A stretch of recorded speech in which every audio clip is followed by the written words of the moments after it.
இந்த புத்தகத்தை நீங்க ஒரு மாசம் முன்னால கொடுத்திருந்தீங்கன்னா, ಈ ಒಂದು ಪುಸ್ತಕವನ್ನ ನೀವು 1 ತಿಂಗಳ ಹಿಂದೆ ಕೊಟ್ಟಿದ್ದರೆ என் அன்பு மனைவியை கொண்டிருக்க மாட்டேனே. ನನ್ನ ಪ್ರೀತಿಯ ಹೆಂಡತಿಯನ್ನ ನಾನು ಕೊಲ್ಲುತ್ತಿರಲಿಲ್ಲ. என்ன நடந்தது? ಅಲ್ಲಿ ನಡೆದದ್ದು ಏನು? சென்னையில சைதாப்பேட்டைங்கிற இடத்துல ஒரு சப் ஜெயில் ஒன்று இருக்குது. ಚೆನ್ನೈಯಲ್ಲಿ ಸೈದಾಪೇಟ್ ಎಂದು ಹೇಳುವಂತ ಒಂದು ಸ್ಥಳದಲ್ಲಿ ಒಂದು ಸಣ್ಣ ಒಂದು ಜೈಲ್ ಕಾರಾಗೃಹ ಇದೆ. ஜெயில் ಕಾರಾಗೃಹ. ஓகே. அங்க வேதாகமத்தை இலவசமாக கொடுப்பதற்கு எங்களுக்கு அனுமதி கிடைத்தது. ಅಲ್ಲಿ ಸತ್ಯವೇದವನ್ನ ಉಚಿತವಾಗಿ ಕೊಡುವುದಕ್ಕೆ ಅವರಿಗೆ ಅವಕಾಶ ಸಿಕ್ಕಿತು. அப்போ ஜெயிலர் சொன்னாரு, இங்க 6 செல் இருக்குது, அந்த முதல் 5 செல்லுக்கு மட்டும் கொடுங்க, 6வது செல்லுக்கு கொடுக்காதீங்கன்னு சொன்னாரு. ಆದ್ರೆ ಅಲ್ಲಿ ಇದ್ದಂತ ಒಂದು ಕಾರಾಗೃಹದ ಮುಖ್ಯಾಧಿಕಾರಿ ಹೇಳಿದ್ರು, ಇಲ್ಲಿ 6 ಸೆಲ್ ಇದೆ, ಇಲ್ಲಿ 5 ಸೆಲ್ಲಿಗೆ ಮಾತ್ರ ಅದನ್ನ ಕೊಡಿರಿ, ಆದ್ರೆ ಇನ್ನೊಂದು ಸೆಲ್ಲಲ್ಲಿ ಅದನ್ನ ಕೊಡಬೇಡಿರಿ ಅಂತ. அவர் சொல்லும் போது எங்க கூட்டத்துல ஒரு வாலிபன் இருந்தா, அவன் முடிவு பண்ணிட்டு அந்த 6வது செல்லுக்கு தான் கொடுக்கணும்னு. அது எங்களுக்கு தெரியாது. ಅಲ್ಲಿ ಅವರು ಆ ರೀತಿಯಾಗಿ ಹೇಳುವಾಗ ಇವರ ಗುಂಪಿನಲ್ಲಿದ್ದಂತ ಒಂದು ಯೌವನಸ್ಥರು ಈ ರೀತಿಯಾಗಿ ನೆನೆಸಿದ್ರು, ಆ 6ನೇ ಸೆಲ್ಗೆ ನಾನು ಕೊಡಬೇಕು ಅನ್ನುವಂಥ ತೀರ್ಮಾನ ಅದು ಇವರಿಗೆ ಗೊತ್ತಿಲ್ಲ. நாங்க அந்த முதல் 5 செல்லுக்கு இந்த வேதாகமத்தை கொடுத்து கொண்டே வந்துகிட்டு ಅವರು ಮೊದಲು ಒಂದು 5 ಸೆಲ್ಗಳಲ್ಲಿದ್ದಂತ ಒಂದು ಕೋಣೆಗಳಲ್ಲಿದ್ದಂತ ಕೈದಿಗಳಿಗೆ ಈ ಸತ್ಯವೇದವನ್ನ ಕೊಡುತ್ತಾ ಬಂದರು. அவன் நேரா போய் 6வது செல்ல உள்ள நபருக்கு, பிரதர் உங்களுக்கு இலவசமாக வேத வசனம்னு சொல்லி ஒரு வேதாகமத்தை கொடுத்தான். ಆ ಒಂದು ಯೌವನಸ್ಥನು ಬಂದು ಒಂದು 6ನೇ ಒಂದು ಕೋಣೆಗೆ ಹೋಗಿ ಅಲ್ಲಿದ್ದಂತ ಸಹೋದರರೇ ತೆಗೆದುಕೊಳ್ಳ್ರಿ, ಇದು ನಿಮಗೆ ಉಚಿತವಾಗಿ ಕೊಡುವಂತ ದೇವರ ವಾಕ್ಯ ಎಂದು ಹೇಳಿದ್ರು.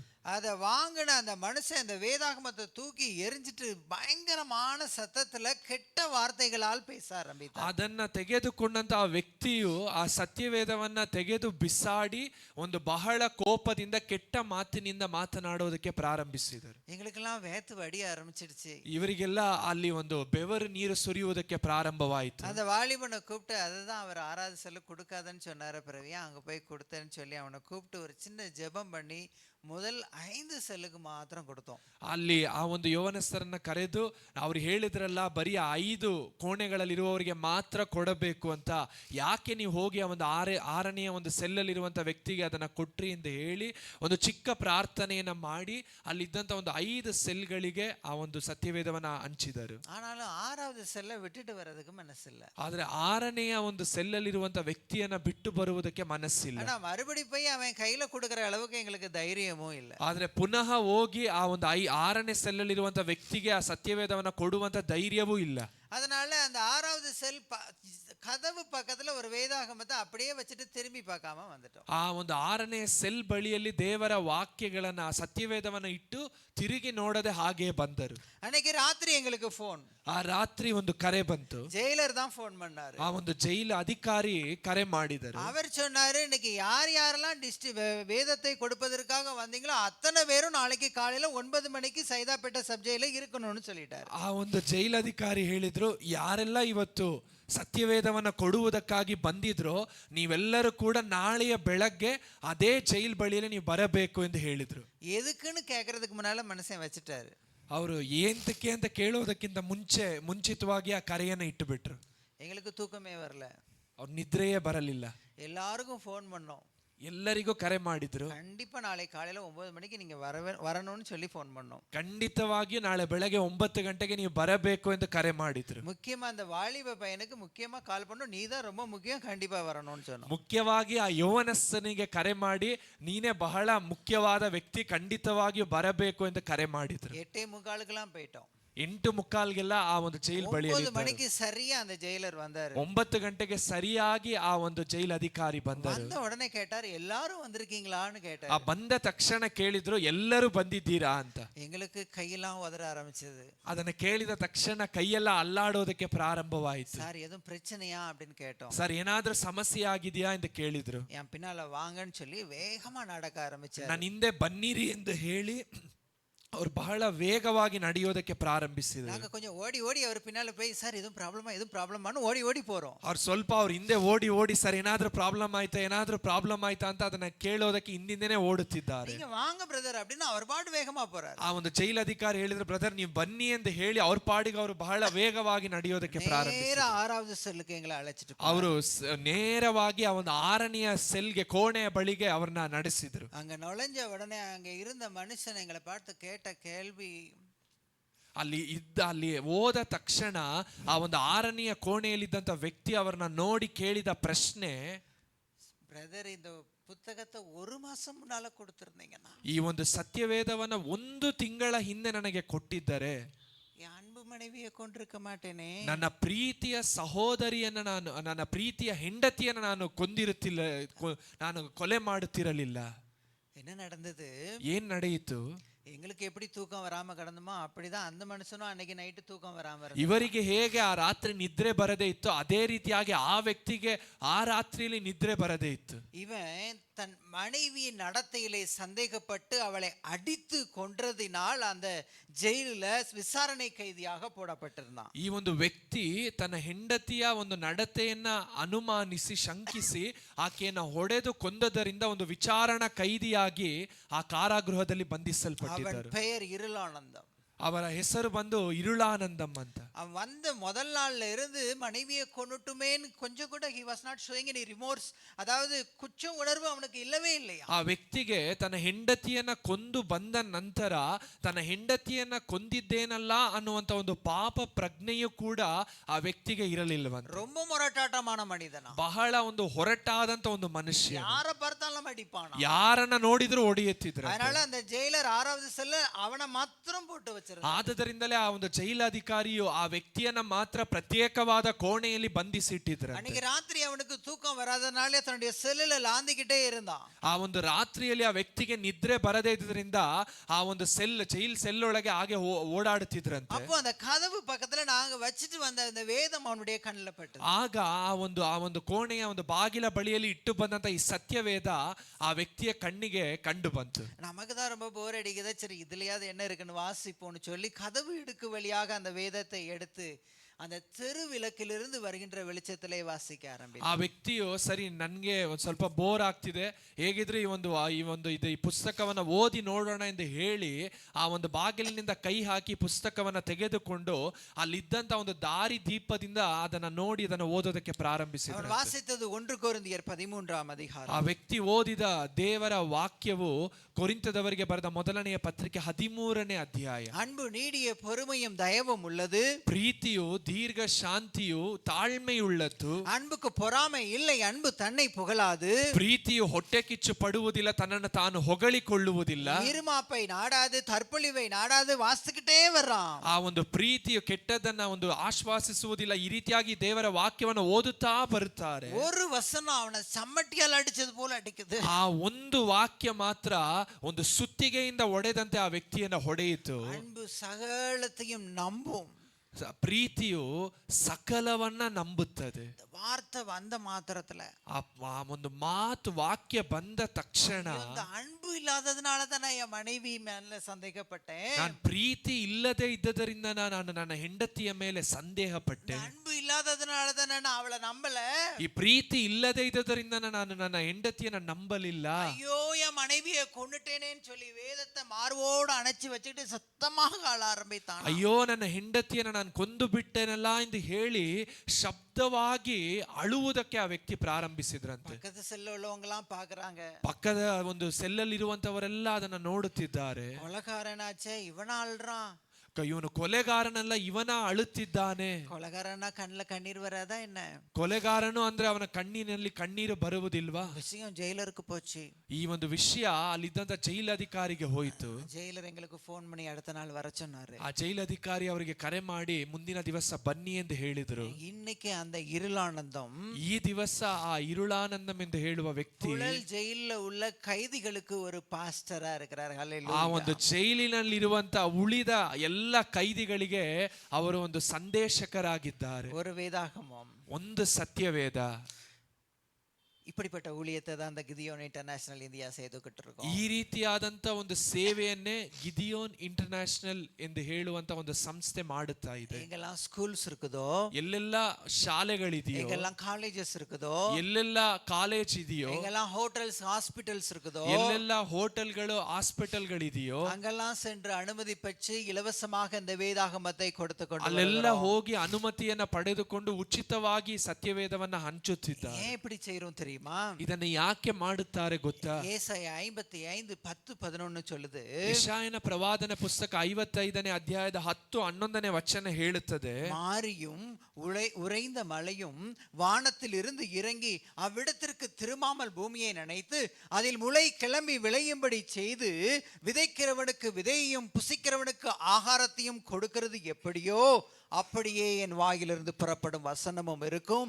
அது வெறுமையாயின் இடத்திற்கு திரும்பாமல் அது நான் விரும்புகிறதை செய்து நான் அதை அனுப்பின காரியம் ஆகும்படி வாய்க்கும் என்கிற இந்த வசனத்தை நம்பினவர்களாய் இந்த ஊழியத்தை செய்து வருகிறோம். ಮಳೆಯು ಹಿಮವು ಆಕಾಶದಿಂದ ಬಿದ್ದು ಭೂಮಿಯನ್ನು ತೋಯಿಸಿ ಹಸಿರುಗೊಳಿಸಿ ಫಲಿಸುವಂತೆ ಮಾಡಿ ಬಿತ್ತುವವನಿಗೆ ಬೀಜವನ್ನು ಉಣ್ಣುವವನಿಗೆ ಆಹಾರವನ್ನು ಒದಗಿಸಿದ ಹೊರತು ಹೇಗೆ ಆಕಾಶಕ್ಕೆ ಸುಮ್ಮನೆ ಹಿಂದಿರುಗುವುದಿಲ್ಲವೋ ಹಾಗೆಯೇ ನನ್ನ ಬಾಯಿಯಿಂದ ಹೊರಟ ಮಾತು ನನ್ನ ಇಷ್ಟಾರ್ಥವನ್ನು ನೆರವೇರಿಸಿ ನಾನು ಉದ್ದೇಶಿಸಿದ್ದನ್ನು ಕೈಗೂಡಿಸದ ಹೊರತು ನನ್ನ ಕಡೆಗೆ ವ್ಯರ್ಥವಾಗಿ ಹಿಂದಿರುಗುವುದಿಲ್ಲ ಅನ್ನುವಂತ ಈ ವಾಕ್ಯಕ್ಕೆ ಅನುಗುಣವಾಗಿ ಅವರು ಈ ಸೇವೆಯನ್ನ ಮಾಡುತ್ತಿದ್ದಾರೆ. ஆண்டவருடைய வார்த்தை ஒரு நாள் வெறுமனே திரும்பாது. ದೇವರ ವಾಕ್ಯವು ಒಂದು ದಿವಸವೂ ಕೂಡ ಸುಮ್ಮನೆ ಹಿಂದಿರುಗುವುದಿಲ್ಲ. அது எந்த நோக்கத்திற்காய் கொடுக்கப்படுகிறதோ அந்த நோக்கம் நிறைவேறும்படி செய்யும் என்கிற இந்த நம்பிக்கையில எல்லா இடங்களிலும் இலவசமாக கொடுத்து ಅದು ಯಾವ ಉದ್ದೇಶದಿಂದ ಕೊಡಲ್ಪಟ್ಟಿದೆಯೋ ಆ ಉದ್ದೇಶವನ್ನ ಪೂರೈಸುತ್ತದೆ ಅನ್ನುವಂತ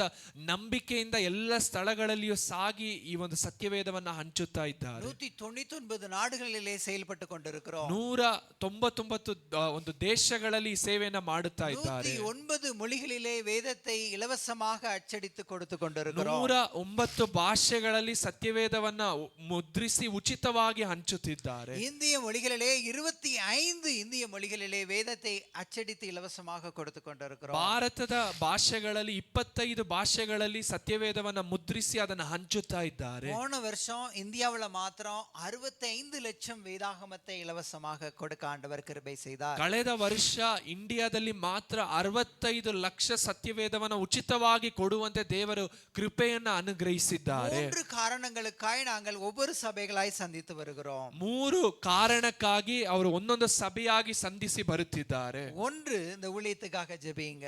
ಮೊದಲನೆಯದಾಗಿ ಈ ಸೇವೆಗಾಗಿ ಪ್ರಾರ್ಥಿಸಿರಿ. இந்த ஊழியம் செய்கிறவர்களுக்கு மாத்திரமல்ல, இந்த வேதத்தை யார் யாருடைய கையிலே நாங்கள் இலவசமாக கொடுக்கிறோமோ அந்த ஆத்துமா ரட்சிக்கப்பட வேண்டும் என்று சொல்லி ஜெபிங்க. ಈ ಸೇವೆಯ ಮಾಡುವವರಿಗಾಗಿ ಮಾತ್ರವಲ್ಲದೆ ಈ ಸತ್ಯವೇದವನ್ನ ಯಾರ ಬಳಿಯಲ್ಲೆಲ್ಲ ಕೊಡುತ್ತಾರೋ ಆ ವ್ಯಕ್ತಿಗಳು ರಕ್ಷಿಸಲ್ಪಡುವಂತೆ ಪ್ರಾರ್ಥಿಸಿರಿ ಎಂದು ಕೇಳಿಕೊಳ್ಳುತ್ತೇವೆ. ஜெபம் அநேக காரியங்களை மாற்றும்.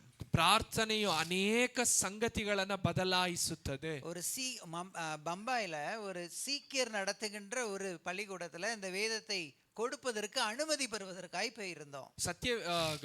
ಮುಂಬೈ ಪ್ರದೇಶದಲ್ಲಿ ಒಂದು ಶಾಲೆಯಲ್ಲಿ ಸತ್ಯವೇದವನ್ನ ಹಂಚುವುದಕ್ಕಾಗಿ ಅನುಮತಿಯನ್ನು ಕೇಳುವುದಕ್ಕಾಗಿ ಹೋಗಿದ್ದರು. ಅದು ஒரு சீக்கியர் நடத்தி கொண்டிருந்த பள்ளிக்கூடம். ಅದು ಒಂದು ಸೀಕೇರ್ ನಡೆಸಿ ಇದ್ದಂತ ಒಂದು ಶಾಲೆ. அப்போ அந்த ஸ்கூல் கரஸ்பாண்டன்ட் சொன்னாரு, நீங்க சீக்கியர் நடத்துற இடத்துக்கு வந்து வேதத்தை கொடுக்கலாம்னு நினைக்கிறீங்களே? ಅವರು ಹೇಳಿದ್ರು, ಒಂದು ಸಿಕ್ಕರು ನಡೆಸುವಂತ ಶಾಲೆಯಲ್ಲಿ ಸತ್ಯವೇದವನ್ನ ಕೊಡುವುದಕ್ಕಾಗಿ ನೀವು ಅನುಮತಿಯನ್ನ ಕೇಳುವುದಕ್ಕಾಗಿ ಬಂದಿದ್ದೀರಲ್ಲ, நான் ಕழுத்தை பிடிச்சு வெளியில தள்ளுறதுக்குள்ள வெளியில போயிருங்க, ನಾನು ನಿಮ್ಮ ಕತ್ತಿಡಿದು ಹೊರಗಡೆ ತಳ್ಳುವುದಕ್ಕಿಂತ ಮುಂಚೆ ನೀವು ಹೊರಗಡೆ ಹೋಗಿರಿ ಅಂತ. ரொம்ப கஷ்டமா இருந்தது, ಬಹಳ ಕಷ್ಟವಾಗಿತ್ತು. வெளியில வந்து ஒரு சில சபைகளிலே இதை பகிர்ந்து கொண்டோம். ಹೊರಗಡೆ ಬಂದು ಕೆಲವು ಸಭೆಗಳಲ್ಲಿ ಇದನ್ನ ಹಂಚಿಕೊಂಡರು. ಅನೇಕ ಸಭೆಯಾர் ஜெபித்தாங்க. ಅನೇಕ ಸಭೆಯವರು ಪ್ರಾರ್ಥಿಸಿದರು. கிட்டத்தட்ட ஒரு 1.5 மாசம் இருக்கும். ಒಂದು ಸುಮಾರು 1 ತಿಂಗಳಿರಬಹುದು. எந்த கரஸ்பாண்டன்ட் எங்களை வெளியில போச்சானாரோ அந்த கரஸ்பாண்டன்ட் எங்களுக்கு ಫೋನ್ பண்ணாரு. ಆ ಒಂದು ಸಿಕ್ ಶಾಲೆಯಲ್ಲಿ ಯಾವ ಒಂದು ಸಿಬ್ಬಂದಿಯು ಇವರನ್ನ ಹೊರಗಡೆ ಹೋಗಿರಿ ಅಂತ ತಳ್ಳಿದ್ರು ಅದೇ ವ್ಯಕ್ತಿ ಕರೆ ಮಾಡಿದ್ರು. 2000 வேதாகமம் வேணும், முழு தொகையை நான் கொடுக்கிறேன்னு சொன்னார். ಅವ್ರು ಹೇಳಿದ್ರು 2000 ಸತ್ಯವೇದ ಪುಸ್ತಕ ಬೇಕು, ಅದಕ್ಕೆ ಇರುವಂತ ಪ್ರತಿಯೊಂದು ಹಣವನ್ನ ನಾನು ಕೊಡುತ್ತೇನೆ ಅಂತ ಆ ವ್ಯಕ್ತಿ ಹೇಳಿದ್ರಂತೆ. என்ன நடந்திருக்கு? ಅಲ್ಲಿ ಏನ್ ನಡೆದಿದೆ? அவருடைய ஸ்டாஃப்ஸுக்கு சேலரி போடுவதற்காக ಅಲ್ಲಿ ಅವ್ರಿಗಿದ್ದಂತ ಸಿಬ್ಬಂದಿಗಳಿಗೆ ಸಂಬಳವನ್ನ ಹಾಕುವುದಕ್ಕಾಗಿ முந்திலாம் அந்த கேஷ்ல தான் சேலரி கொடுப்பாங்க. அதற்காக 4,00,000 கேஷ் வித்ட்ரா பண்ணுவதற்காக அக்கௌண்டன்ட்டையும் பிடி வாத்தியாரையும் இவர் ಬ್ಯಾಂಕ್ಗೆ ಆ ಅನುಪಿயிருக்கிறார். ಸಿಬ್ಬಂದಿಗಳಿಗೆ ಆಗೆಲ್ಲ ಸಂಬಳವನ್ನ ಹಣದಲ್ಲಿ ಕೊಡುತ್ತಿದ್ದರಿಂದ ಹಣವನ್ನ ಕೊಡುವುದಕ್ಕಾಗಿ ಹಣವನ್ನ ಡ್ರಾ ಮಾಡಿಕೊಳ್ಳೋದಕ್ಕಾಗಿ ಅಲ್ಲಿ ಇದ್ದಂತ ಒಂದು ಅಟೆಂಡರ್ನ ಮತ್ತೆ ಅಲ್ಲಿದ್ದಂತ ಒಂದು PT ಮಾಸ್ಟರ್ನ ಆ 4 ಲಕ್ಷ ರೂಪಾಯಿ ಹಣವನ್ನ ವಿತ್ಡ್ರಾ ಮಾಡೋದಕ್ಕಾಗಿ ಅವರು ಬ್ಯಾಂಕ್ಗೆ ಕಳುಹಿಸಿದ್ದಾರೆ. இவங்கள போய் வித்ட்ரா பண்ணிக்கிட்டு ஒரு ஆட்டோ எடுத்து திரும்பி வந்துட்டாங்க. ಆ ಇಬ್ಬರು ವ್ಯಕ್ತಿಗಳು ಹೋಗಿ ಅದನ್ನ ವಿತ್ಡ್ರಾ ಮಾಡಿ ಅದನ್ನ ಒಂದು ಆಟೋದಲ್ಲಿ ಹಿಂತಿರುಗಿ அந்த ಹಣವನ್ನ ತಂದಿದ್ದಾರೆ. பிடி வாத்தியார் நினைச்சுக்கிட்டாரு சூட்கேஸ் ಅಕೌಂಟೆಂಟ್ இருக்குன்னு நினைச்சு அவர் இறங்கிட்டாரு. ಆ ಒಂದು PT ಮಾಸ್ಟರ್ ನೆನೆಸಿದ್ರು ಆ ಒಂದು ಸೂಟ್ ಕೇಸ್ ಅಕೌಂಟೆಂಟ್ ಬಳಿಯಲ್ಲಿ ಇದೆ ಅಂತ ಹೇಳಿ ಅವ್ರ ಆಟೋವನ್ನ ಇಳಿದ್ರು. ಅಕೌಂಟೆಂಟ್ நினைச்சிட்டாரு பிடி வாத்தியார் தான் அந்த சூட் கேஸ வச்சிருக்காருன்னு அவரும் இறங்கி. ಅಕೌಂಟೆಂಟ್ ನೆನೆಸಿದ್ರು PT ಮಾಸ್ಟರ್ ಆ ಒಂದು ಸೂಟ್ ಕೇಸ್ ಅನ್ನು ಇಟ್ಟುಕೊಂಡಿದ್ದಾರೆ ಅಂತ ಅವರು ಆಟೋದಿಂದ ಇಳಿದ್ರು. ரெண்டு பேரும் கையை வீசிக்கிட்டு போய் கரஸ்பாண்டன்ட் முன்னால போய் நிக்கிறாங்க. ಇಬ್ಬರು ಕೈ ಬೀಸಿಕೊಂಡು ಹೋಗಿ ಅಲ್ಲಿದ್ದಂತ ಕರೆಸ್ಪಾಂಡೆಂಟ್ ಮುಂದೆ ಹೋಗಿ ನಿಂತಿದ್ದಾರೆ. கரஸ்பாண்டன்ட் சூட் கேஸ் எங்கன்னு கேட்டாரு. ಕರೆಸ್ಪಾಂಡೆಂಟ್ ಸೂಟ್ ಕೇಸ್ ಎಲ್ಲಿ ಅಂತ ಕೇಳಿದ್ರು. ஒவ்வொருத்தரும் அவங்க முகத்தை பார்த்துக்கிட்டாங்க. ಒಬ್ಬೊಬ್ರು ಅವರವರ ಮುಖವನ್ನ ನೋಡ್ಕೊಳ್ತಾ ಇದ್ದಾರೆ. அப்பதான் தெரிஞ்சது சூட் கேஸ் ஆட்டோலயே போயிடுச்சு. ಆಗಲೇ ಅವ್ರಿಗೆ ತಿಳಿಯಿತು ಸೂಟ್ ಕೇಸ್ ಆಟೋದಲ್ಲಿ ಹೋಯ್ತು ಅಂತ. இத கேள்விப்பட்ட உடனே அந்த கரஸ்பாண்டன்ட் சொன்னாரு அவருக்கு கையெல்லாம் நடுங்க ஆரம்பிச்சு. ಇದನ್ನ ಕೇಳಿದ ತಕ್ಷಣ ಕರೆಸ್ಪಾಂಡೆಂಟ್ ಹೇಳಿದ್ರು ಅವರ ಕೈಯೆಲ್ಲ ನಡುಗೋದಕ್ಕೆ ಪ್ರಾರಂಭವಾಯಿತು. ஐயோ மொத்தமா பேங்க்ல இருந்த அமௌண்ட் எனக்கு அவ்வளவுதான். ಒಟ್ಟಾರೆಯಾಗಿ ಬ್ಯಾಂಕ್ ಅಲ್ಲಿ ಇದ್ದಂತ ಅಮೌಂಟ್ ಅಷ್ಟೇನೆ. அது இல்லன்னா என் ஸ்டாஃப்ஸ்க்கு நான் எப்படி சேலரி போடுவேன்னு எனக்கு தெரியல. ಅದು ಇಲ್ಲದಿದ್ರೆ ನನಗಿರುವಂತ ಸಿಬ್ಬಂದಿಗಳಿಗೆ ನಾನು ಹೇಗೆ ಹಣವನ್ನ ಕೊಡುತ್ತೇನೆ ಅನ್ನುವಂಥದ್ದು ನನಗೆ ಗೊತ್ತಿಲ್ಲ. அப்படி கை நடுங்கிக்கிட்டு இருக்கும்போது ஒரு ஆட்டோ அந்த ಸ್ಕೂಲ್ಕುಳ್ಳಾಗ வந்ததா. ಆ ಒಂದು ಕೈ ಹಾಗೆ ನಡುಗುತ್ತಾ ಇರುವಾಗ ಒಂದು ಆಟೋ ಹಾಗೆ ಸ್ಕೂಲ್ ಒಳಗೆ ಬಂತಂತೆ. இவங்க விட்டுட்டு போன அந்த சூட் கேஸ அந்த ஆட்டோ டிரைவர் எடுத்துக்கிட்டு கொண்டு வந்து இவங்களுடைய கையில கொடுத்து சாப் ஆப் சோடுக்கு ಚಲಾಗಯಾ அப்படின்னு சொல்லிட்டு அவர் போயிட்டாரு. ಇವರು ಬಿಟ್ಟು ಬಂದಂತ ಸೂಟ್ ಕೇಸ್ ಅನ್ನ ಆ ವ್ಯಕ್ತಿ ಆ ಒಂದು ಆಟೋ ಡ್ರೈವರ್ ಅದನ್ನ ತೆಗೆದುಕೊಂಡು ಬಂದಿ ಸರ್ ನೀವು ಇದನ್ನ ಬಿಟ್ಟು ಹೋಗಿದ್ದೀರಾ ಎಂದು ಹೇಳಿ ಅದನ್ನ ಕೊಟ್ಟು ಅವ್ರು ಹಿಂತಿರುಗಿ ಹೋದ್ರಂತೆ. அந்த கரஸ்பாண்டன்ட் வேகமா போய் அவரை கூப்பிட்டாரு. ಆ ಕರೆಸ್ಪಾಂಡೆಂಟ್ ಬಹಳ ವೇಗವಾಗಿ ಹೋಗಿ ಆ ವ್ಯಕ್ತಿಯನ್ನ ಕರೆದ್ರಂತೆ. சூட் கேஸ்ல என்ன இருக்கு தெரியுமான்னு கேட்டாரு. ಅವ್ರು ಕೇಳಿದ್ರಂತೆ ಈ ಸೂಟ್ ಕೇಸ್ ಅಲ್ಲಿ ಏನಿದೆ ಗೊತ್ತಾ ಅಂತ. அந்த ஆட்டோக்காரர் சொன்னாரு பேங்க்குக்கு ஆப்போசிட்ல தானே நான் அவங்கள பிக்கப் பண்ணேன் கண்டிப்பா இதுல பணம் இருக்கும். ಆ ಒಂದು ಆಟೋ ಚಾಲಕರು ಹೇಳಿದ್ರು ಅವ್ರನ್ನ ಬ್ಯಾಂಕ್ ಎದುರುಗಡೆ ತಾನೇ ನಾನು ಹತ್ತಿಸ್ಕೊಂಡೆ ಖಂಡಿತವಾಗಿ ಅದರಲ್ಲಿ ಹಣ ಇದೆ. அப்போ இதை எடுத்துட்டு நீ இப்போ வீட்டுக்கு போகணும்னு உனக்கு தோணலையான்னு சொல்லி ಆಗ ವ್ಯಕ್ತಿ ಕೇಳಿದ್ರು ಇದನ್ನ ಈ ಸೂಟ್ ಕೇಸ್ ಅನ್ನ ತೆಗೆದುಕೊಂಡು ನೀನು ನಿಮ್ಮ ಮನೆಗೆ ಹೋಗ್ಬೇಕು ಅಂತ ನಿನಗೆ ಅನಿಸ್ಲಿಲ್ವಾ ಅಂತ. அப்போ அந்த ஆட்டோ டிரைவர் சொன்னார். ಆಗ ಆಟೋ ಚಾಲಕರು ಹೇಳಿದ್ರಂತೆ நான் ஒரு இந்து. ಅವ್ರು ಹೇಳಿದ್ರಂತೆ ಅಯ್ಯ ನಾನು ಒಂದು ಹಿಂದೂ. ஒரு சில கிறிஸ்தவங்க இது உங்களுக்கு நேரம் கிடைக்கும் போது வாசிங்கன்னு ஒரு வேதாகமத்தை எனக்கு கொடுத்தாங்க. ಕೆಲವರು ಕ್ರೈಸ್ತರು ನನ್ನ ಕೈಗಳಲ್ಲಿ ನಿಮಗೆ ಸಮಯ ಸಿಗುವಾಗ ಇದನ್ನ ಓದಿರಿ ಎಂದು ಹೇಳಿ ಪುಸ್ತಕವನ್ನ ಕೊಟ್ಟರು. எனக்கும் சவாரி இல்லாத டைம் சும்மா தானே இருப்பேன் ஆட்டோல இதை வாசிப்பேன் எனக்கு ரொம்ப பிடிச்சிருந்தது. ನನಗೂ ಕೂಡ ಯಾವುದೇ ಒಂದು ಆಟೋ ಕೆಲಸ ಇಲ್ಲದೆ ಇರುವಾಗ ಸುಮ್ಮನೆ ಇರುವಾಗ ಸಮಯ ಇದೆಯಲ್ಲ ಅಂತ ಹೇಳಿ ಇದನ್ನ ಓದ್ದೆ ನನಗೆ ಬಹಳ ಇಷ್ಟವಾಯಿತು. ஒரு வாரம் முன்னால நான் வாசிச்சுட்டு இருக்கும்போது ஒரு வசனம் என் கூட பேசுனுச்சு. ಒಂದು ವಾರದ ಹಿಂದೆ ನಾನು ಓದುವಾಗ ಒಂದು ವಾಕ್ಯ ನನ್ನ ಸಂಗಡ ಮಾತನಾಡಿತು. அவர் எபிரேயர் 13:5 பத்தி சொன்னாரு நீங்கள் பண ஆசை இல்லாதவர்களாய் நடந்து உங்களுக்கு இருக்கிறவைகள் போதும் என்று எண்ணுங்கள் இதோ நான் உன்னை விட்டு விலகுவதும் இல்லை உன்னை கைவிடுவதும் இல்லை என்று அவர் சொல்லி இருக்கிறாரேன்னு வாசிச்சேன். அந்த ವ್ಯಕ್ತಿ ಹೇಳಿದ್ರು ಇಬ್ರಿಯರಿಗೆ ಬರೆದ ಪತ್ರಿಕೆ 13ನೇ ಅಧ್ಯಾಯದ 5ನೇ ವಚನದಲ್ಲಿ ನಿಮಗಿರುವ ದ್ರವ್ಯಾಶೆ ಇಲ್ಲದವರಾಗಿರ್ರಿ ನಿಮಗಿರುವವುಗಳಲ್ಲಿ ತೃಪ್ತರಾಗಿರ್ರಿ ನಾನು ನಿಮ್ಮನ್ನು ಎಂದಿಗೂ ಕೈ ಬಿಡುವುದಿಲ್ಲ ಎಂದಿಗೂ ತೊರೆಯುವುದಿಲ್ಲವೆಂದು ದೇವರು ತಾನೇ ಹೇಳಿದ್ದಾನೆ ಅನ್ನುವಂಥ ವಾಕ್ಯ ಅದನ್ನ ಓದ್ದೆ ಅದು ನನಗೆ ಬಹಳ ಮುಟ್ಟಿತ್ತು ಎಂದು ಆ ವ್ಯಕ್ತಿ ಹೇಳಿದ್ರು. அன்னைக்கு யோசித்தேன் வானத்தையும் பூமியும் படிச்ச கடவுளே நம்ம கூட தான் இருக்காரு நம்ம ஏன் அடுத்தவன் காசுக்கு ஆசைப்பட்டு மீட்டருக்கு மேல வாங்கிக்கிட்டு இருக்கோம் இனிமே அடுத்தவன் காசுக்கு ஆசைப்படக்கூடாதுன்னு அப்பதான் முடிவு பண்ணேன். அந்த ವ್ಯಕ್ತಿ ಹೇಳಿದ್ರು ಆಕಾಶ ಭೂಮಿಯನ್ನ ಸೃಷ್ಟಿ ಮಾಡಿದ ದೇವರು ತಾನೇ ನಮ್ಮ ಜೊತೆಯಲ್ಲಿದ್ದಾರಲ್ಲ ಇನ್ನು ಮುಂದೆ ಯಾಕೆ ನಾವು ಇನ್ನೊಬ್ಬರ ಹಣವನ್ನ ಅಪೇಕ್ಷಿಸಬೇಕು ಮೀಟರ್ಗಿಂತ ಹೆಚ್ಚಾಗಿ ಕೇಳಬೇಕು ಎಂದು ಹೇಳಿ ನಾನು ತೆಗೆದುಕೊಳ್ಳೋದನ್ನ ನಿಲ್ಲಿಸಿದೆ ಅಂತ ಆ ವ್ಯಕ್ತಿ ಹೇಳಿದ್ರು. நான் அந்த வசனத்தை வாசிக்கிறதுக்கு முன்னால உங்க ஆட்கள் அந்த சூட்கேஸை ஆட்டோல விட்டுருந்தாங்கன்னா அவங்க அதை மறந்துருக்க வேண்டியதுதான். ನಾ ಒಂದು ವೇಳೆ ವಾಕ್ಯವನ್ನ ಓದುವುದಕ್ಕಿಂತ ಮುಂಚೆ ನಿಮ್ಮ ವ್ಯಕ್ತಿಗಳ ನನ್ನ ಆಟೋದಲ್ಲಿ ಸೂಟ್ ಕೇಸ್ ಬಿಟ್ಟಿದ್ರೆ ನೀವು ಅದನ್ನ ಮರ್ತು ಹೋಗ್ಬೇಕಾಗಿತ್ತು. அந்த புத்தகத்தை கொடுங்கன்னு சொல்லி அந்த கரஸ்பாண்டன் ಆ வாங்கினாராம். ಕರೆಸ್ಪಾಂಡೆಂಟ್ ಹೇಳಿದ್ರಂತೆ ಆ ಪುಸ್ತಕವನ್ನ ಕೊಡಿ ಅಂತ ಅವ್ರು ತೆಗೆದುಕೊಂಡ್ರಂತೆ. எந்த புத்தகத்தை அவர் ஸ்கூல்ல உள்ள சில்ட்ரன்ஸ்க்கு கொடுக்க கூடாதுன்னு சொன்னாரோ அதே புத்தகம் அவர் கையில இருந்தது. ಯಾವ ಪುಸ್ತಕವನ್ನ ಅವರ ಶಾಲೆಯಲ್ಲಿರುವಂತ ಮಕ್ಕಳಿಗೆ ಕೊಡಬಾರದು ಅಂತ ಆ ವ್ಯಕ್ತಿ ನೆನೆಸಿದ್ರು ಅದೇ ಪುಸ್ತಕ ಅವ್ರ ಕೈಗೆ ಹೋಯ್ತು. அந்த பின்னால இருந்த எங்களுடைய நம்பருக்கு அவர் ஃபோன் பண்ணி 2000 வேதாகமம் வேணும். ಆ ವ್ಯಕ್ತಿ ಆ ಹಿಂದೆ ಸತ್ಯವೇದದ ಹಿಂದೆ ಬರೆಯಲ್ಪಟ್ಟಂತ ನಂಬರ್ಗೆ ಕರೆ ಮಾಡಿ ನಮಗೆ 2000 ಸತ್ಯವೇದ ಬೇಕು, முழு தொகையை நான் கொடுக்கிறேன்னு ಅದಕ್ಕೆ ಸಲ್ಲಬೇಕಾದ ಸಂಪೂರ್ಣ ನಗದನ್ನ ನಾವು ಕೊಡುತ್ತೇವೆ ಎಂದು ಅವರು ಹೇಳಿದ್ರು. ஜெபம் அநேக காரியங்களை மாற்றும். ಪ್ರಾರ್ಥನೆಯು ಅನೇಕ ಕಾರ್ಯಗಳನ್ನ ಮಾರ್ಪಡಿಸುತ್ತದೆ. இரண்டாவது இந்த ஊழியத்திற்காக கொடுங்க. ಎರಡನೆಯದಾಗಿ ಈ ಸೇವೆಗಾಗಿ ನೀವು ಸಹಾಯ ಹಸ್ತವನ್ನ ನೀಡಿರಿ. வருஷம் வருஷம் நீங்க நிறைய கொடுத்துக்கிட்டு இருக்கீங்க. ವರ್ಷ ನೀವು ಅನೇಕ ಸಹಾಯವನ್ನ ಮಾಡುತ್ತಿದ್ದೀರಾ. அதற்காக தேவனை ஸ்தோத்திரிக்கிறேன். ಅದಕ್ಕಾಗಿ ದೇವರಿಗೆ ಸ್ತೋತ್ರ ஒரு ಸಲ್ಲಿಸುತ್ತೇವೆ. வேதாகம அச்சடிக்க 50 ரூபாய் ஆகுதுங்க. ಒಂದು ಸತ್ಯವೇದವನ್ನ ಮುದ್ರಿಸೋದಕ್ಕೆ 50 ರೂಪಾಯಿ ಆಗುತ್ತದೆ. ஒருவேளை ஆண்டவர் உங்களோட கூட பேசி ಒಂದು ವೇಳೆ ದೇವರು ನಿಮ್ಮ ಸಂಗಡ உங்க ಮಾತನಾಡುವುದಾಗಿದ್ದರೆ சார்பா ஒரு வேதாகமமோ 10 வேதாகமமோ 100 வேதாகமமோ எந்த மனதில் உங்க மனதில் ஆவியானவர் என்ன நிர்ணயம் பண்ணுகிறாரோ அந்த அத்தனை வேதாகமத்தை அச்சடிக்க நீங்கள் காசு கொடுத்து உதவலாம். ಅದನ್ನ ನೀವು ಒಂದು ಸತ್ಯವೇದವನ್ನು 10 ಸತ್ಯವೇದವನ್ನು 50 ಸತ್ಯವೇದವನ್ನು ನಿಮ್ಮ ಕೈಲಿಂದ ದೇವರ ಆತ್ಮನು ನಿಮ್ಮನ್ನು ಹೇಗೆ ಪ್ರೇರೇಪಿಸುತ್ತಾರೋ ಹಾಗೆ ಸತ್ಯವೇದವನ್ನು ಮುದ್ರಿಸುವುದಕ್ಕಾಗಿ ನೀವು ಸಹಾಯ ಹಸ್ತವನ್ನ ಕೊಡಬಹುದು. யாருக்கு தெரியும் நீங்க ஸ்பான்சர் பண்ண வேதாகமத்தின் மூலம் ஒரு இருளானந்தம் ரட்சிக்கப்படலாம். ಯಾರಿಗೆ ಗೊತ್ತು ನೀವು ಸಹಾಯ ಹಸ್ತ ನೀಡುವಂತ ಒಂದು ಸತ್ಯವೇದದ ಮೂಲಕ ಇರುಳಾನಂದಂ ಅವರ ರಕ್ಷಣೆ ಹೊಂದಬಹುದು. ஒரு சில கவர்ஸ் கொண்டு வந்திருக்கிறேன், ஒருவேளை இன்னைக்கு எடுத்துட்டு வரல பிரதர் அப்படின்னா இதை தாராளமா எடுத்துட்டு போய் வீட்டில் போய் அடுத்த வாரம் அந்த கவர்ஸை நீங்க இங்க கொடுக்கலாம். ஒருவேளை இந்த QR கோடு மூலமாக நீங்க பே பண்றீங்கன்னா தயவுசெய்து அதில் அந்த உங்களுடைய மொபைல் நம்பர் அந்த அமௌண்ட்டை எழுதி இந்த காலி கவரை சர்ச்சுக்கு கொடுங்க. ஏன்னா அந்த மொத்த தொகையை நாங்கள் கால்குலேட் பண்ணி ரிசிப்ட் போடுறதுக்கு அது எங்களுக்கு யூஸ்ஃபுல்லாக இருக்கும். ಅದರಿಂದ ಒಂದು ವೇಳೆ ಇಲ್ಲ ನಾವು ಈ ವಾರ ತಂದಿಲ್ಲ ಅಂದ್ರೆ ಒಂದು ವೇಳೆ ನೀವು ಅದನ್ನ ಕೊಡಬೇಕು ಅಂತ ಪ್ರೇರೇಪಿಸಿದ್ರೆ ಈ ಒಂದು ಆಫರಿಂಗ್ ಕವರ್ ಅನ್ನ ನೀವು ತೆಗೆದುಕೊಂಡು ಹೋಗಿ ನೀವು ಅದನ್ನ ಕೊಡಬಹುದು. ಇಲ್ಲ ಅಂದ್ರೆ ಅಲ್ಲಿರುವಂತ QR ಕೋಡ್ ಅನ್ನ ನೀವು ಸ್ಕ್ಯಾನ್ ಮಾಡಿ ಹಣವನ್ನ ಕಳುಹಿಸಿ ಖಾಲಿ ಕವರ್ ಅನ್ನ ನಿಮ್ಮ ಹೆಸರನ್ನ ನೀವು ಬರೆದು ನಿಮ್ಮ ಸೇವಕರ ಕೈಗಳಲ್ಲಿ ಕೊಡಬಹುದು. ಮೊದಲ சொன்னேன் pray for this ministry. ಮೊದಲನೆಯದಾಗಿ ಈ ಸೇವೆಗೋಸ್ಕರ ಪ್ರಾರ್ಥಿಸಿರಿ. இரண்டாவது provide for this ministry. ಈ ಸೇವೆಗಾಗಿ ಸಹಾಯ ಹಸ್ತವನ್ನ ನೀಡಿರಿ. ಮೂರನೇದು participate in this ministry. ಮೂರನೆಯದಾಗಿ ಸೇವೆಯಲ್ಲಿ ನೀವು ಭಾಗವಹಿಸಿರಿ. ಇದು ದೇಶத்தின் மேல் பஞ்சத்தை அனுப்பும் நாட்கள் வரும். ದೇವರು ಹೇಳ್ತಾರೆ ದೇಶದ ಮೇಲೆ ಬರಗಾಲವನ್ನ ಕಳುಹಿಸುವಂತ ದಿವಸಗಳು ಬರುತ್ತದೆ. ಆಹಾರ ಕುறைவினால் ಉಂಟಾகும் ಪಂಜಂ ಅಲ್ಲ. ಅದು ಆಹಾರದ ಕೊರತೆಯಿಂದ ಉಂಟಾಗುವಂತ ಒಂದು ಬರಗಾಲವಲ್ಲ. ಜಲ ಕುறைவினால் ಉಂಟಾகும் ದಾಹமும் ಅಲ್ಲ. ನೀರಿನ ಕೊರತೆಯಿಂದ ಉಂಟಾಗುವಂತ ಒಂದು ಬರಗಾಲವಲ್ಲ.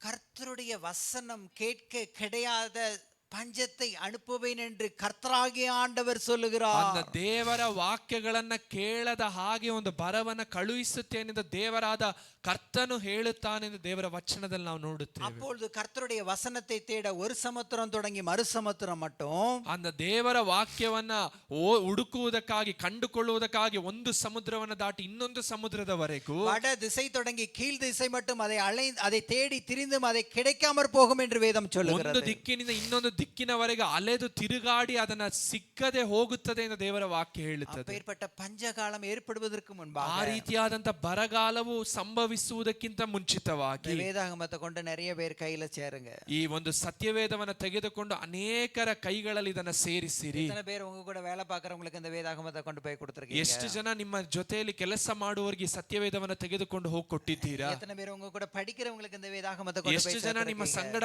ಓದುವಂತ ಜನರಿಗೆ ಸತ್ಯವೇದವನ್ನ ತೆಗೆದುಕೊಂಡು ಹೋಗಿ ಕೊಟ್ಟಿದ್ದೀರಾ? 59வது ಸಿ ಕ್ರಾಸ್ 4வது ಬ್ಲಾಕ್ல ಇருந்து வர்றேன். ಇಲ್ಲಿ 59th ಸಿ ಕ್ರಾಸ್ ಇಲ್ಲಿರುವಂತಹ ಒಂದು 59ನೇ ಅಡ್ಡ ರಸ್ತೆ ಸಿ ಕ್ರಾಸ್ ಇಂದ ಅವರು ಬರುತ್ತಾರೆ.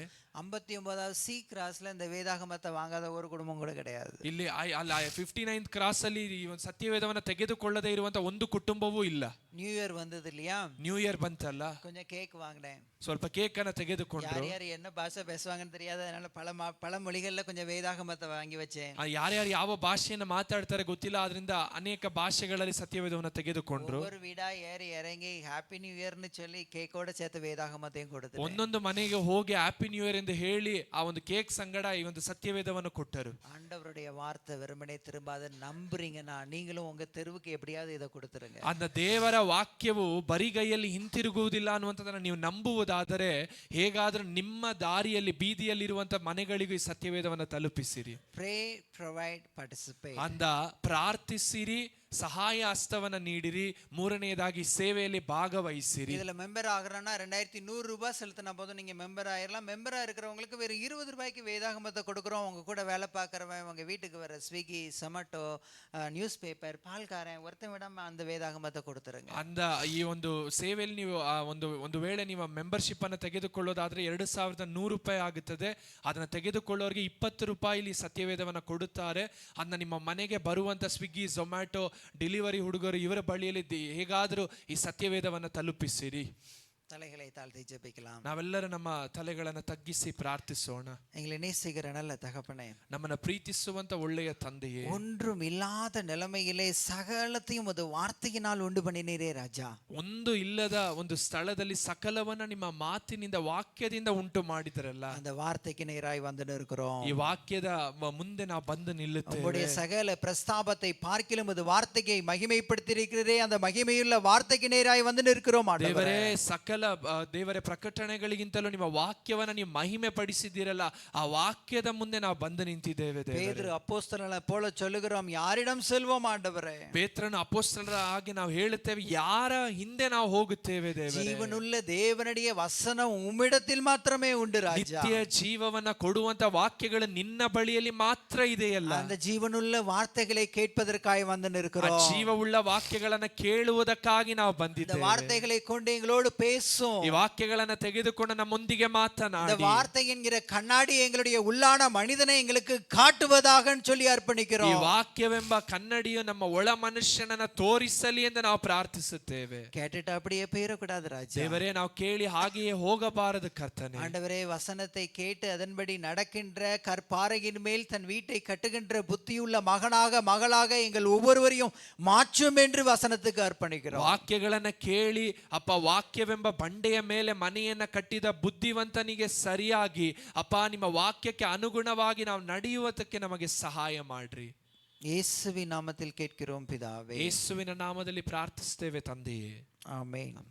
செய்திக்கு ஆதாரமாக எடுத்தவங்க வாசிங்க மத்தேயு 5ஆம் அதிகாரம் 47ஆம் வசனம்.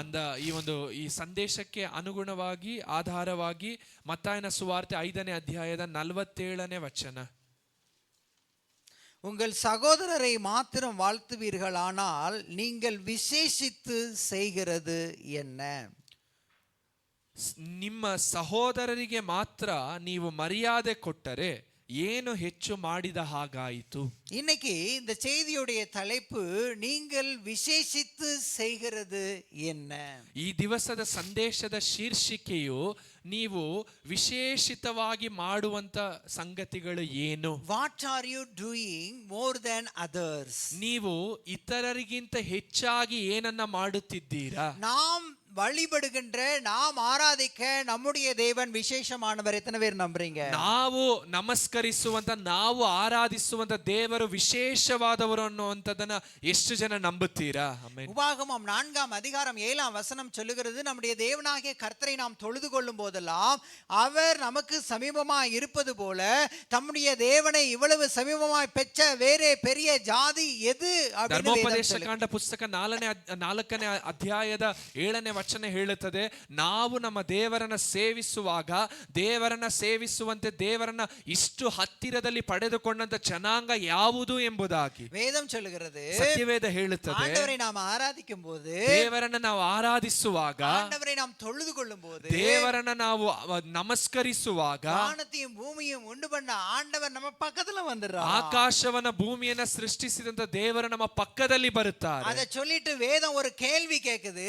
ಅದನ್ನ ಕೇಳಿ ಹೇಳಿ ಸತ್ಯವೇದ ಒಂದು ಪ್ರಶ್ನೆಯನ್ನ ಕೇಳುತ್ತದೆ. தான் கும்பிடுற சாமியை இவ்வளவு பக்கத்துல பெற்ற வேற பெரிய ஜாதி கிடையாது. ತಾನು ನಮಸ್ಕರಿಸುವಂತ ದೇವರನ್ನ ಇಷ್ಟು ಹತ್ತಿರದಲ್ಲಿ ಪಡೆದುಕೊಂಡಂತ ಬೇರೆ ಜನಾಂಗ ಯಾವುದೂ ಇಲ್ಲ ಎಂಬುದಾಗಿ. அதனாலதான் சங்கீதக்காரன் சொல்லுகிறான் 145வது சங்கீதத்திலே உண்மையாய் அவரை கூப்பிடுகிற யாவருக்கும் ஆண்டவர் எப்படி இருக்கிறாராம்? ಸಮೀಪವಾಯಿ. அந்த ಕೀರ್ತನೆಗಾರನು 145ನೇ ಕೀರ್ತನೆಯಲ್ಲಿ ಹೇಳುತ್ತಾರೆ, ದೇವರನ್ನ ಯಥಾರ್ಥವಾಗಿ ನಿಜವಾಗಿಯೂ ಕರೆಯುವ ವ್ಯಕ್ತಿಗೆ ದೇವರು ಸಮೀಪವಾಗಿದ್ದಾರೆ ಎಂಬುದಾಗಿ. இப்ப இந்த பக்கம் நம்ம ಸಿದ್ದರಾಮಯ್ಯ ಚೀಫ್ ಮಿನಿಸ್ಟರ್ போறாருன்னு வச்சுக்கிடுவோம். ಈಗ ಈ ಒಂದು ನಮ್ಮ ಬೀದಿಯ ಪಕ್ಕದಲ್ಲಿ ನಮ್ಮ ಚೀಫ್ ಮಿನಿಸ್ಟರ್ ಸಿದ್ದರಾಮಯ್ಯ ಅವರು ಹೋಗ್ತಿದ್ದಾರೆ ಅಂತ ನೆನೆಸಿಕೊಳ್ಳಿ. இப்ப நீங்க ಅವರ வீட்டுக்கு கூப்பிடுறீங்க. ಈಗ ನೀವು ಅವ್ರನ್ನ ಮನೆಗೆ ಕರೆಯುತ್ತೀರಾ? உடனே வந்துருவாரா? ತಕ್ಷಣ ಅವ್ರು ಬರುತ್ತಾರಾ? ಮೊದಲು 4 ಪೊಲೀಸ್ಕಾರங்க உங்க வீட்டுக்கு வருவாங்க. ಫಸ್ಟ್ ಒಂದು 4 ಸಿಬ್ಬಂದಿಗಳು, ಪೊಲೀಸ್ ಸಿಬ್ಬಂದಿಗಳು ನಿಮ್ಮ ಮನೆಗೆ ಬರುತ್ತಾರೆ. உங்க வீட்டுல துப்பாக்கி ஏதாவது வச்சிருக்கீங்களா, பாம் ஏதாவது வச்சிருக்கீங்களா அப்படின்னு மோப்பநாயை வச்சு சோதனை போடுவாங்க. ನಿಮ್ಮ ಮನೆಯಲ್ಲಿ ಯಾವುದಾದ್ರೂ ಒಂದು ಬಾಂಬ್ ಅನ್ನು, ನೀವು ಯಾವುದಾದ್ರೂ ಒಂದು ಪಿಸ್ತೂಲ್ ಅನ್ನ ಇಟ್ಟಿದ್ದೀರಾ ಅಂತ ಹೇಳಿ ಒಂದು ನಾಯಿನ ತೆಗೆದುಕೊಂಡು ಮನೆಯನ್ನ ಶೋಧಿಸುತ್ತಾರೆ. நீங்க காய்கறி வெட்ட வச்சிருக்கிற எல்லா கத்தியும் எடுத்து மூட்டை கட்டி கொண்டு டிச்சில போடுவாங்க. ನೀವು ಆ ಒಂದು ತರಕಾರಿ ಕತ್ತರಿಸೋದಕ್ಕೆ ಇಟ್ಟಿರುವಂತ ಎಲ್ಲ ಆ ಒಂದು ಚಾಕುವನ್ನು ತೆಗೆದುಕೊಂಡು ಹೋಗಿ ಮೂಟೆ ಕಟ್ಟಿ ಅವರ ವಾಹನದಲ್ಲಿ ಇಡುತ್ತಾರೆ. அப்புறம் போய் சித்தராமையிட்ட சொல்லுவாங்க, சிஎம் சார் நீங்க சேஃப் அந்த வீட்ல, இப்போ நீங்க வரலாம் அப்படின்னு சொன்னா வருவாரு. ಅದಾದ್ಮೇಲೆ ಅವ್ರು ಹೋಗಿ ಸಿಎಂ ಸರ್ ನೀವೀಗ ಅವ್ರ ಮನೆಗೆ ಹೋಗೋದಕ್ಕೆ ಅದು ಸುರಕ್ಷಿತವಾಗಿದೆ ಅಂತ ಹೇಳಿದ್ರೆ ಅವ್ರು ಬರಬಹುದು.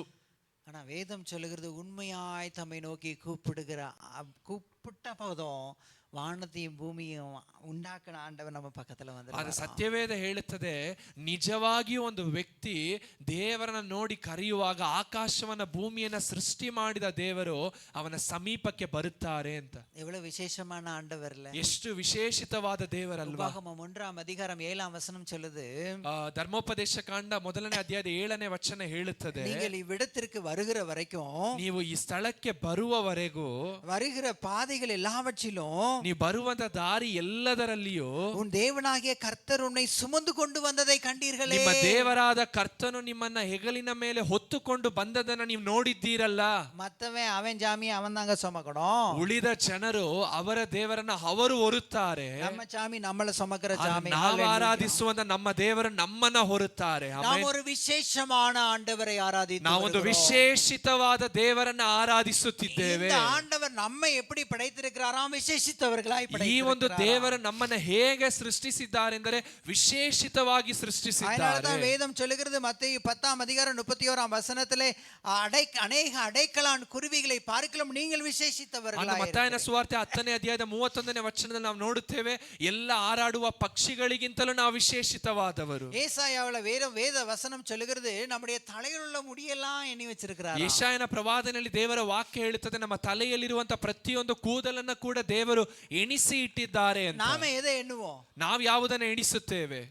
நாம எதை எண்ணுவோம்? ನಾವು ಯಾವುದನ್ನ ಎಣಿಸುತ್ತಿದ್ದೇವೆ?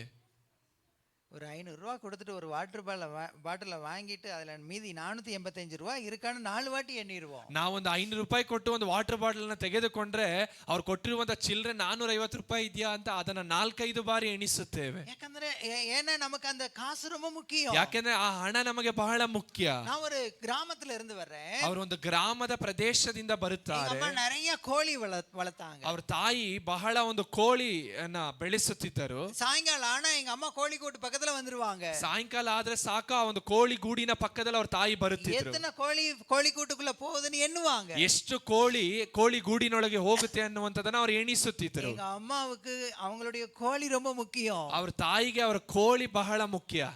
ஆண்டவருக்கு நம்ம முடி கூட முக்கியம். அப்ப எவ்வளவு விசேஷித்தவர்கள். ದೇವರಿಗೆ ನಮ್ಮ ಕೂದಲು ಕೂಡ ಮುಖ್ಯ ಆಗಿದ್ರೆ ನಾವು ಎಷ್ಟು ವಿಶೇಷಿತವಾದವರು. ಆಮೆನ್.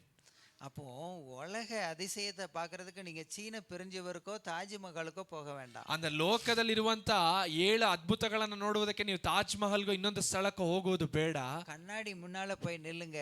ಕನ್ನಡಿ ಮುಂದೆ ಹೋಗಿ ನಿಲ್ಲಿರಿ. ஆண்டவர் உன்னையும் என்னையும் பிரமிக்கத்தக்க அதிசயமாய், ದೇವರು ನಮ್ಮನ್ನ ನಾವು ಬ್ರಹ್ಮಿಸುವಂತೆ ಅತಿಶಯವಾಗಿ ನಮ್ಮನ್ನ ರೂಪಿಸಿದ್ದಾರೆ. அப்போ ஆண்டவர் விசேஷமானவர். ದೇವರು ವಿಶೇಷಿತವಾದವರು. அப்போ விசேஷமான ஆண்டவர் படைப்பு, நாம் விசேஷித்தவர்கள். ವಿಶೇಷಿತವಾದ ದೇವರು ಸೃಷ್ಟಿಸಿರುವಂತ ವ್ಯಕ್ತಿಗಳಾದ ನಾವು ವಿಶೇಷಿತವಾದವರು. இப்போதாங்க கேள்வி வருது. ಈಗ ಏನು ಪ್ರಶ್ನೆ ಬರುತ್ತದೆ ಎಂದರೆ, இப்போதான் நமக்கு பிரசங்கம் ஸ்டார்ட் ஆகுது. ಈಗಲೇ ನಮಗೆ ಸಂದೇಶ ಆರಂಭವಾಗುತ್ತದೆ.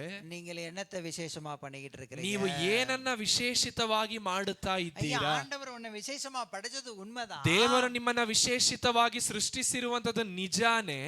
என்னத்தை விசேஷமா பண்ணிக்கிட்டு இருக்கிற? ಆದ್ರೆ ನೀವು ಏನನ್ನ ವಿಶೇಷಿತವಾಗಿ ಮಾಡುತ್ತಿದ್ದೀರಾ? ஆண்டவர் அறியாதவன் வீட்டுல நடக்கிற சண்டை தானே உன் வீட்டுல நடக்குது. ದೇವರನ್ನ ತಿಳಿಯದೇ ಇರುವಂತ ವ್ಯಕ್ತಿಯ ಮನೆಯಲ್ಲಿ ನಡೆಯುವಂತ ಜಗಳಾನೇ ನಿಮ್ಮ ಮನೆಯಲ್ಲಿ ನಡೆಯುತ್ತಿದೆಯಲ್ಲ. ஆண்டவர் அறியாதவன் அடிக்ட் ஆன மாதிரி தானே நீ சாராயத்துல அடிக்ட் ஆகி இருக்கிற.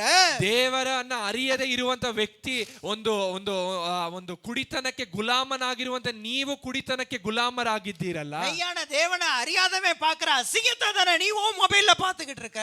ನಿಜವಾದ ದೇವರನ್ನ ಅರಿಯದೇ ಇರುವಂತ ವ್ಯಕ್ತಿ ನೋಡುವಂತ ಅಸಭ್ಯವಾದಂತ ಒಂದು ಕಾರ್ಯವನ್ನ ತಾನೇ ನೀವು ಮೊಬೈಲ್ ಅಲ್ಲಿ ನೋಡುತ್ತಿದ್ದೀರಲ್ಲ. என்னத்தை விசேஷமா பண்ணிக்கிட்டு இருக்கிறோம்? ನಾವು ಏನನ್ನ ವಿಶೇಷಿತವಾಗಿ ಮಾಡುತ್ತಾ ಇದ್ದೇವೆ? வேத வசனம் ரொம்ப நேரடியா கேக்குது. ದೇವರ ವಾಕ್ಯವು ಬಹಳ ಒಂದು ಸೀದವಾಗಿ ಕೇಳುತ್ತದೆ. என்னத்தை விசேஷமா ನಾವು பண்ணிக்கிட்டு ಏನನ್ನ ವಿಶೇಷಿತವಾಗಿ ಮಾಡುತ್ತಾ ಇದ್ದೇವೆ? வேதம் சொல்லுகிறது, ದೇವರ ವಾಕ್ಯ ಹೇಳುತ್ತದೆ, என் மேசருக்கு மகா செழிப்பான மேட்டிலே திராட்சை தோட்டம் ஒன்று இருந்தது.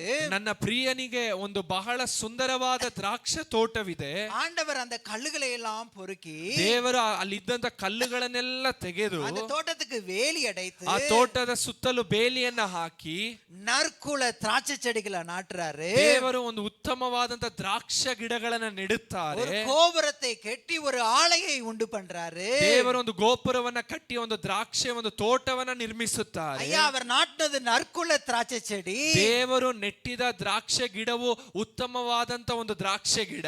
நட்டுட்டு நல்ல பழங்களை கொடுக்கும்னு காத்திருக்காரு. ದೇವರು ಅದನ್ನ ನೆಟ್ಟಿ ಒಳ್ಳೆಯ ಫಲ ಕೊಡುತ್ತದೆ ಎಂದು ಕಾದಿದ್ದಾರೆ. ஆனா இஸ்ரவேலர்கள் கசப்பான பழங்களை அவருக்கு கொடுத்தார். ಆದ್ರೆ ಇಸ್ರೇಲ್ ಜನರು ದೇವರಿಗೆ ಕಹಿಯಾದ ಹಣ್ಣುಗಳನ್ನ ಕೊಟ್ಟರು ಎಂಬುದಾಗಿ ನಾವು ಕಾಣುತ್ತೇವೆ. என்னையும் விசேஷித்தவர்களா உயர்குல திராட்சை செடியா தான் நாட்டி இருக்கிறாரு. ದೇವರು ಈ ದಿವಸ ನಮ್ಮನ್ನ ವಿಶೇಷಿತವರಾಗಿ ಒಂದು ಉತ್ತಮವಾದಂತ ದ್ರಾಕ್ಷೆ ಗಿಡಗಳಾಗಿ ನೆಟ್ಟಿದ್ದಾರೆ. நல்ல கனிகளை கொடுப்போம்னு காத்திருக்காருங்க. ಒಳ್ಳೆಯ ಫಲಗಳನ್ನ ಕೊಡುತ್ತೇವೆ ಎಂದು ದೇವರು ಕಾದಿದ್ದಾರೆ.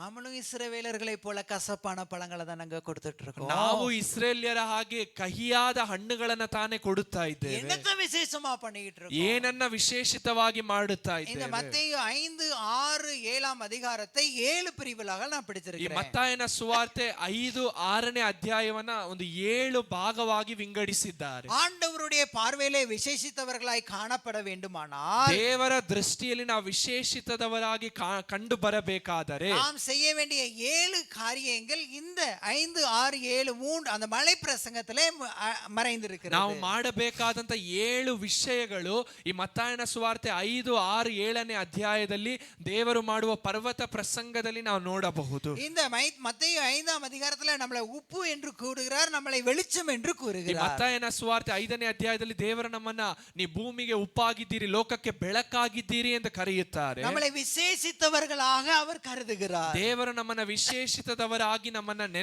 ಕರೆಯುತ್ತಾರೆ. அது மாத்திரமல்ல, 20ஆம் வசனத்துல அவர் சொல்லுகிறார், வேதபாரகர் பரிசேயர் என்பவர்களுடைய நீதியிலும் உங்கள் நீதி அதிகமா இராவிட்டால் பரலோக ராஜ்யத்தில் பிரவேசிக்க மாட்டீர்கள் என்று உங்களுக்கு சொல்லுகிறேன் என்று சொல்லுகிறார். ದೇವರು ಹೇಳುತ್ತಾರೆ, ನೀತಿಯ ಶಾಸ್ತ್ರಿಗಳು ಮತ್ತು ಫರಿಸಾಯರ ನೀತಿಗಿಂತಲೂ ನಿಮ್ಮ ನೀತಿ ಹೆಚ್ಚಿನದಾಗಿ ಇರಲಾರದ ಹೊರತು ನೀವು ಪರಲೋಕ ರಾಜ್ಯವನ್ನು ನೀವು ಸೇರುವುದಿಲ್ಲ ಎಂಬುದಾಗಿ. அதாவது விசேஷித்தவர்களாய் படைத்தது மாத்திரமல்ல, நம்மிடமிருந்து விசேஷமான காரியங்களை அவர் எதிர்பார்க்கிறார். ವಿಶೇಷಿತದವರಾಗಿ ದೇವರಿಂದ ಸೃಷ್ಟಿಸಲ್ಪಟ್ಟದ್ದು ಮಾತ್ರವಲ್ಲದೆ ದೇವರು ನಮ್ಮ ಬಳಿಯಿಂದ ವಿಶೇಷಿತವಾದ ಕಾರ್ಯಗಳನ್ನು ಎದುರು ನೋಡುತ್ತಾರೆ. வேதபாரகர் பரிசேயர் they had access to the scripture. முந்திலாம் அவங்க தான் அந்த வேதாகமத்தை அவங்க எடுத்து வாசிக்க முடியும். வீட்டுக்கு ஒரு வேதாகமம்லாம் கிடையாது. ಆ ದಿವಸಗಳಲ್ಲಿ ನೀತಿಯ ಶಾಸ್ತ್ರಿಗಳು ಫರಿಸಾಯರ ಬಳಿಯಲ್ಲಿ ಮಾತ್ರ ದೇವರ ಸತ್ಯವೇದದ ಪ್ರತಿಗಳು ಇರುತ್ತಿತ್ತು. ಅವರು ಮಾತ್ರ ದೇವರ ವಾಕ್ಯವನ್ನು ಓದುತ್ತಿದ್ರು. ಈಗಿರುವಂತೆ ಮನೆಗೆ ಒಂದು ಸತ್ಯವೇದ ಇರುತ್ತಿರಲಿಲ್ಲ. இயேசு நம்மிடமிருந்து என்ன எதிர்பார்க்கிறார்? அவங்களுடைய நீதியிலும் வேதபாரகர் பரிசேயருடைய நீதியிலும் ஓ நீதி அதிகமா இருந்தாதான் பரலோக ராஜ்யம்னு சொல்றாரு. ಆದ್ರೆ ಯೇಸು ಸ್ವಾಮಿ ಹೇಳುತ್ತಾರೆ, ಅವರ ಬಳಿಯಲ್ಲಿರುವಂತ ನೀತಿಗಿಂತಲೂ ನಿಮ್ಮ ಬಳಿಯಲ್ಲಿ ಇರುವಂತ ನೀತಿ ಹೆಚ್ಚಿನದಾಗಿದ್ದರೆ ಮಾತ್ರ ನಿಮಗೆ ಪರಲೋಕ ರಾಜ್ಯ ಎಂಬುದಾಗಿ. அப்போ நாம ஆண்டவருடைய பார்வையிலே விசேஷித்தவர்களாய் காணப்பட வேண்டுமானால் ನಾವು ದೇವರ ದೃಷ್ಟಿಯಲ್ಲಿ ವಿಶೇಷಿತದವರಾಗಿ ಕಂಡು ಬರಬೇಕಾದರೆ நாம் செய்ய வேண்டிய முதல் காரியம், ನಾವು ಮಾಡಬೇಕಾದ ಮೊದಲನೆಯ ವಿಷಯ, நம்முடைய வாழ்க்கையிலே சமாதானத்தை முக்கியத்துவப்படுத்த ನಮ್ಮ வேண்டும். ಜೀವಿತದಲ್ಲಿ ಸಮಾಧಾನವನ್ನ ನಾವು ಪ್ರಾಮುಖ್ಯತೆಯನ್ನ ಸಮಾಧಾನಕ್ಕೆ ಪ್ರಾಮುಖ್ಯತೆಯನ್ನ ಕೊಡಬೇಕು. 23ஆம் வசனத்திலிருந்து நான் வாசிக்கிறேன். 23ನೇ ವಚನದಿಂದ ಓದುತ್ತೇವೆ. ஆகையால் ಆದದರಿಂದ நீ பலிபீடத்தினிடத்தில் உன் காணிக்கையை செலுத்த வந்து ನೀನು ನಿನ್ನ ಕಾಣಿಕೆಯನ್ನು ಯಜ್ಞವೇದಿಯ ಬಳಿಯಲ್ಲಿ ಹತ್ತಿರಕ್ಕೆ ತಂದಾಗ உன் பேரில் உன் சகோதரனுக்கு குறை ஒன்றென்று அங்கே நினைவு கூறுவாயாகில் ನಿನ್ನ ಸಹೋದರನ ಮನಸ್ಸಿನಲ್ಲಿ ನಿನ್ನ ಮೇಲೆ ಏನೋ ವಿರೋಧವದೇ ಎಂಬುದು ನಿನ್ನ ನೆನಪಿಗೆ ಬಂದರೆ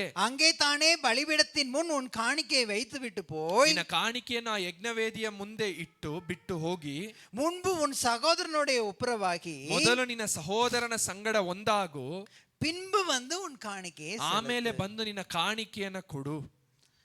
இந்த வசனத்துடைய அர்த்தம் என்ன? ಈ ವಾಕ್ಯದ ಅರ್ಥ ಏನೆಂದರೆ வேதம் சொல்லுது உன் பொருளாலும் உன் எல்லா விளைவின் முதற் பலனாலும் தேவனை கனப்படுத்துன்னு சொல்லுது. ಸತ್ಯವೇದ ಹೇಳುತ್ತದೆ ನಿಮಗಿರುವಂತ ವಸ್ತುಗಳಿಂದಲೂ ನಿಮ್ಮ ಎಲ್ಲ ಆದಾಯದಿಂದಲೂ ದೇವರನ್ನ ಘನಪಡಿಸಿರಿ ಅಂತ. நீங்க உங்க சேலரியை வாங்கிக்கிட்டு அதுல உள்ள தசம பாகங்களை எடுத்துக்கொண்டு தேவனை கனப்படுத்தும்படி ஆலயத்துக்கு வர்றீங்க. ನಿಮ್ಮ ಹಣವನ್ನ ನಿಮ್ಮ ಸಂಬಳವನ್ನ ತೆಗೆದುಕೊಂಡು ದಶಮಾಂಶದಿಂದ ದೇವರನ್ನ ಘನಪಡಿಸುವುದಕ್ಕಾಗಿ ಆಲಯಕ್ಕೆ ಬರುತ್ತೀರಾ. ஆண்டவர் சொல்றாரு அந்த கனம் எனக்கு வேண்டாம், நீ அங்கே வை. ದೇವರು ಹೇಳುತ್ತಾರೆ ಆ ಒಂದು ಘನ ನನಗೆ ಬೇಡ, ನೀನು ಅಲ್ಲಿಯೇ ಇಡು. ஏன் ஆண்டவரே வேண்டாம்? ಯಾಕೆ ದೇವರೇ ಬೇಡ? உன்னை பார்த்த உடனே உன் சகோதரன் மூஞ்சி சுளிச்சிட்டு போறான் பாத்தியா, நீ முதல்ல போய் அங்க ஒப்புரவாகு. ನಿನ್ನನ್ನು ನೋಡಿದ ತಕ್ಷಣ ನಿನ್ನ ಸಹೋದರನು ತನ್ನ ಮುಖವನ್ನ ತಿರುಗಿಸಿ ಹೋಗುತ್ತಾನಲ್ಲ, ನೀನ್ ಮೊದಲು ಹೋಗಿ ಅವನ ಬಳಿಯಲ್ಲಿ ಸಮಾಧಾನವಾಗು. அதுக்கப்புறம் வந்து உன் கணத்தை எனக்கு கொடு. ಅದಾದ ನಂತರ ನೀನ್ ಬಂದು ನಿನ್ನ ಘನವನ್ನ ಸಲ್ಲಿಸು. வேதம் என்ன சொல்லுது? ಅದು ಸತ್ಯವೇದ ಏನು ಹೇಳುತ್ತದೆ? காணிக்கையை விட ನಿಮ್ಮ ಕಾಣಿಕೆಗಿಂತಲೂ நீ எல்லாரோடும் சமாதானமாய் இருக்க வேண்டும் என்று தேவன் ನೀವು விரும்புகிறார். ಎಲ್ಲರ ಸಂಗಡ ಸಮಾಧಾನವಾಗಿರಬೇಕೆಂದು ದೇವರು முதல்ல ಅಪೇಕ್ಷಿಸುತ್ತಾರೆ. சமாதானம், அதுக்கப்புறம் தான் காணிக்கை. ಮೊದಲು ಸಮಾಧಾನ, ಅದರ ನಂತರ ಕಾಣಿಕೆ. ஆண்டவர் இந்த உலகத்துல பிறந்தது நீயும் நானும் சமாதானமாய் வாழ்வதற்காக. ದೇವರು ಈ ಲೋಕದಲ್ಲಿ ಜನಿಸಿದ್ದು ನೀವು ನಾವು ಸಮಾಧಾನದಿಂದ ಜೀವಿಸುವುದಕ್ಕಾಗಿ. அதனாலதான் இயேசுவின் பிறப்பை குறித்து ஏசாயா எழுதும்போது எழுதுகிறார், நமக்கு ஒரு பாலகன் பிறந்தார், நமக்கு ஒரு குமாரன் கொடுக்கப்பட்டார், கர்த்தத்துவம் அவர் தோளின் மேல் இருக்கும், அவர் நாமம் அதிசயமானவர், ஆலோசனை கர்த்தர், சர்வவல்லமையுள்ள தேவன், ನಿತ್ಯ ಪಿತಾ, ಸಮಾಧಾನ ಪ್ರಭು ಎನ್ನಪಡುವ. ಯೆಶಾಯನು ಹೇಳುವಾಗ ಹೇಳುತ್ತಾರೆ, ನಮಗಾಗಿ ಒಂದು ಮಗು ಕೊಡಲ್ಪಟ್ಟಿದೆ, ಆ ಮಗುವಿನ ಮೇಲೆ ಆ ಒಂದು ಅಧಿಕಾರವು ಆ ಮಗುವಿನ ಬಾಹುವಿನ ಮೇಲಿರುತ್ತದೆ. ಆ ಒಂದು ಆಲೋಚನಾ ಕರ್ತನು ಎಲ್ಲ ರೀತಿಯಾಗಿ ವರ್ಣಿಸಿ ಅವರು ಹೇಳುತ್ತಾರೆ ಸಮಾಧಾನದ ಪ್ರಭು ಎಂಬುದಾಗಿ. அப்போ ஆண்டவர் இந்த உலகத்துல பிறந்தது நீயும் நானும் சமாதானமாய் வாழ்வதற்காக. ದೇವರು ಈ ಲೋಕದಲ್ಲಿ ಹುಟ್ಟಿದ್ದು ನೀವು ನಾವು ಸಮಾಧಾನದಿಂದ ಬದುಕುವುದಕ್ಕಾಗಿ. ஆண்டவர் இந்த உலகத்துல மரித்ததும் நீயும் நானும் சமாதானமாய் ದೇವರು ಈ வாழ்வதற்காக. ಲೋಕದಲ್ಲಿ ಸತ್ತದ್ದು ನೀವು ನಾವು ಸಮಾಧಾನದಿಂದ ಬದುಕುವುದಕ್ಕಾಗಿ. அதனாலதான் ஏசாயா 53:5 சொல்லுது, நம்முடைய பாவங்கள் நிமித்தம் அவர் காயப்பட்ட, நம்முடைய அக்கிரமங்கள் நிமித்தம் அவர் நொறுக்கப்பட்டார், நமக்கு சமாதானத்தை உண்டாக்கும் தண்டனை அவர் மீது வந்தது. அந்த ಯೆಶಾಯನ ಪ್ರವಾದನೆ 53ನೇ ಅಧ್ಯಾಯದ 5ನೇ ವಚನ ಹೇಳುತ್ತದೆ, ನಮ್ಮ ಪಾಪದ ದೆಸೆಯಿಂದ ಆತನು ಚಡಿಯಲ್ಪಟ್ಟನು, ನಮಗೆ ಸಮಾಧಾನವನ್ನು ಉಂಟು ಮಾಡುವಂತ ಆಜ್ಞೆ ಆತನ ಮೇಲೆ ಬಿತ್ತು ಎಂಬುದಾಗಿ. நீயும் நானும் சமாதானமா வாழ்றதுக்காக, ನೀವು ನಾವು ಸಮಾಧಾನದಿಂದ ಬದುಕುವುದಕ್ಕಾಗಿ ஆண்டவர் கையை நீட்டி தண்டனையை வாங்கிக்கிட்டார். ದೇವರು ಕೈಗಳನ್ನ ಚಾಚಿ ದಂಡನೆಯನ್ನು ತೆಗೆದುಕೊಂಡಿದ್ದಾರೆ. ஆண்டவர் ஏன் சிலுவை சுமந்தார்? ದೇವರು ಯಾಕೆ ಶಿಲುಬೆಯನ್ನು ಹೊತ್ತಿದ್ದಾರೆ? தன்னுடைய கடைசி சொட்டு ரத்தத்தை கூட சிந்தினார் தெரியுமா? ಯಾಕೆ ತನ್ನ ಒಂದು ಕೊನೆಯ ರಕ್ತವನ್ನು ಕೂಡ ಸುರಿಸಿದ್ದಾರೆ ಗೊತ್ತಾ? ஏன்னா ಯಾಕೆಂದರೆ சிலுவையை வைத்து ಈ ಶಿಲುಬೆಯನ್ನ ಇಟ್ಟು பகையாய் நின்ற நடுச்சுவரை தகர்ப்பதற்காக, ತಡೆಯಾಗಿ ನಿಂತಂತ ಒಂದು ಮಧ್ಯದ ಗೋಡೆಯನ್ನ ದೇವರು ಒಡೆಯುವುದಕ್ಕಾಗಿ. சிலுவை எதை குறிக்கிறது? ಶಿಲುಬೆ ಯಾವುದನ್ನ ಸೂಚಿಸುತ್ತದೆ? அந்த வெர்டிகல் லாக் ஆஃப் ஃபுட், அந்த நேர்க்கடையான அந்த மரம் எதை குறிக்கிறது? ಆ ಒಂದು ಶಿಲುಬೆಯಲ್ಲಿರುವಂತ ಒಂದು ನೇರವಾಗಿರುವಂತ ಆ ಒಂದು ಮರ ಯಾವುದನ್ನ ಸೂಚಿಸುತ್ತದೆ? நாம் தேவனோடு சமாதானமாய் இருக்க வேண்டும் என்று குறிக்கிறது. ನಾವು ದೇವರ ಸಂಗಡ ಸಮಾಧಾನವಾಗಿರಬೇಕು ಅನ್ನುವಂಥದ್ದನ್ನ ಸೂಚಿಸುತ್ತದೆ. அந்த ஹரிசாண்டல் லாக் ஆஃப் ஃபுட் எதை குறிக்கிறது? ಅಲ್ಲಿರುವಂತ ಅಡ್ಡವಾದಂತ ಆ ಒಂದು ಮರ ಯಾವುದನ್ನ ಸೂಚಿಸುತ್ತದೆ? நாம் அனைவரோடும் சமாதானமாய் ನಾವು இருக்க வேண்டும் ಎಲ್ಲರ என்று ಸಂಗಡ குறிக்கிறது. ಸಮಾಧಾನವಾಗಿರಬೇಕು ಅನ್ನುವಂಥದ್ದನ್ನ ಸೂಚಿಸುತ್ತದೆ. ஆண்டவர் இந்த உலகத்துல இருக்கும்போது அவர் ஊழியம் செய்தார். ದೇವರು ಈ ಲೋಕದಲ್ಲಿರುವಾಗ ಸೇವೆಯನ್ನ ಮಾಡಿದರು.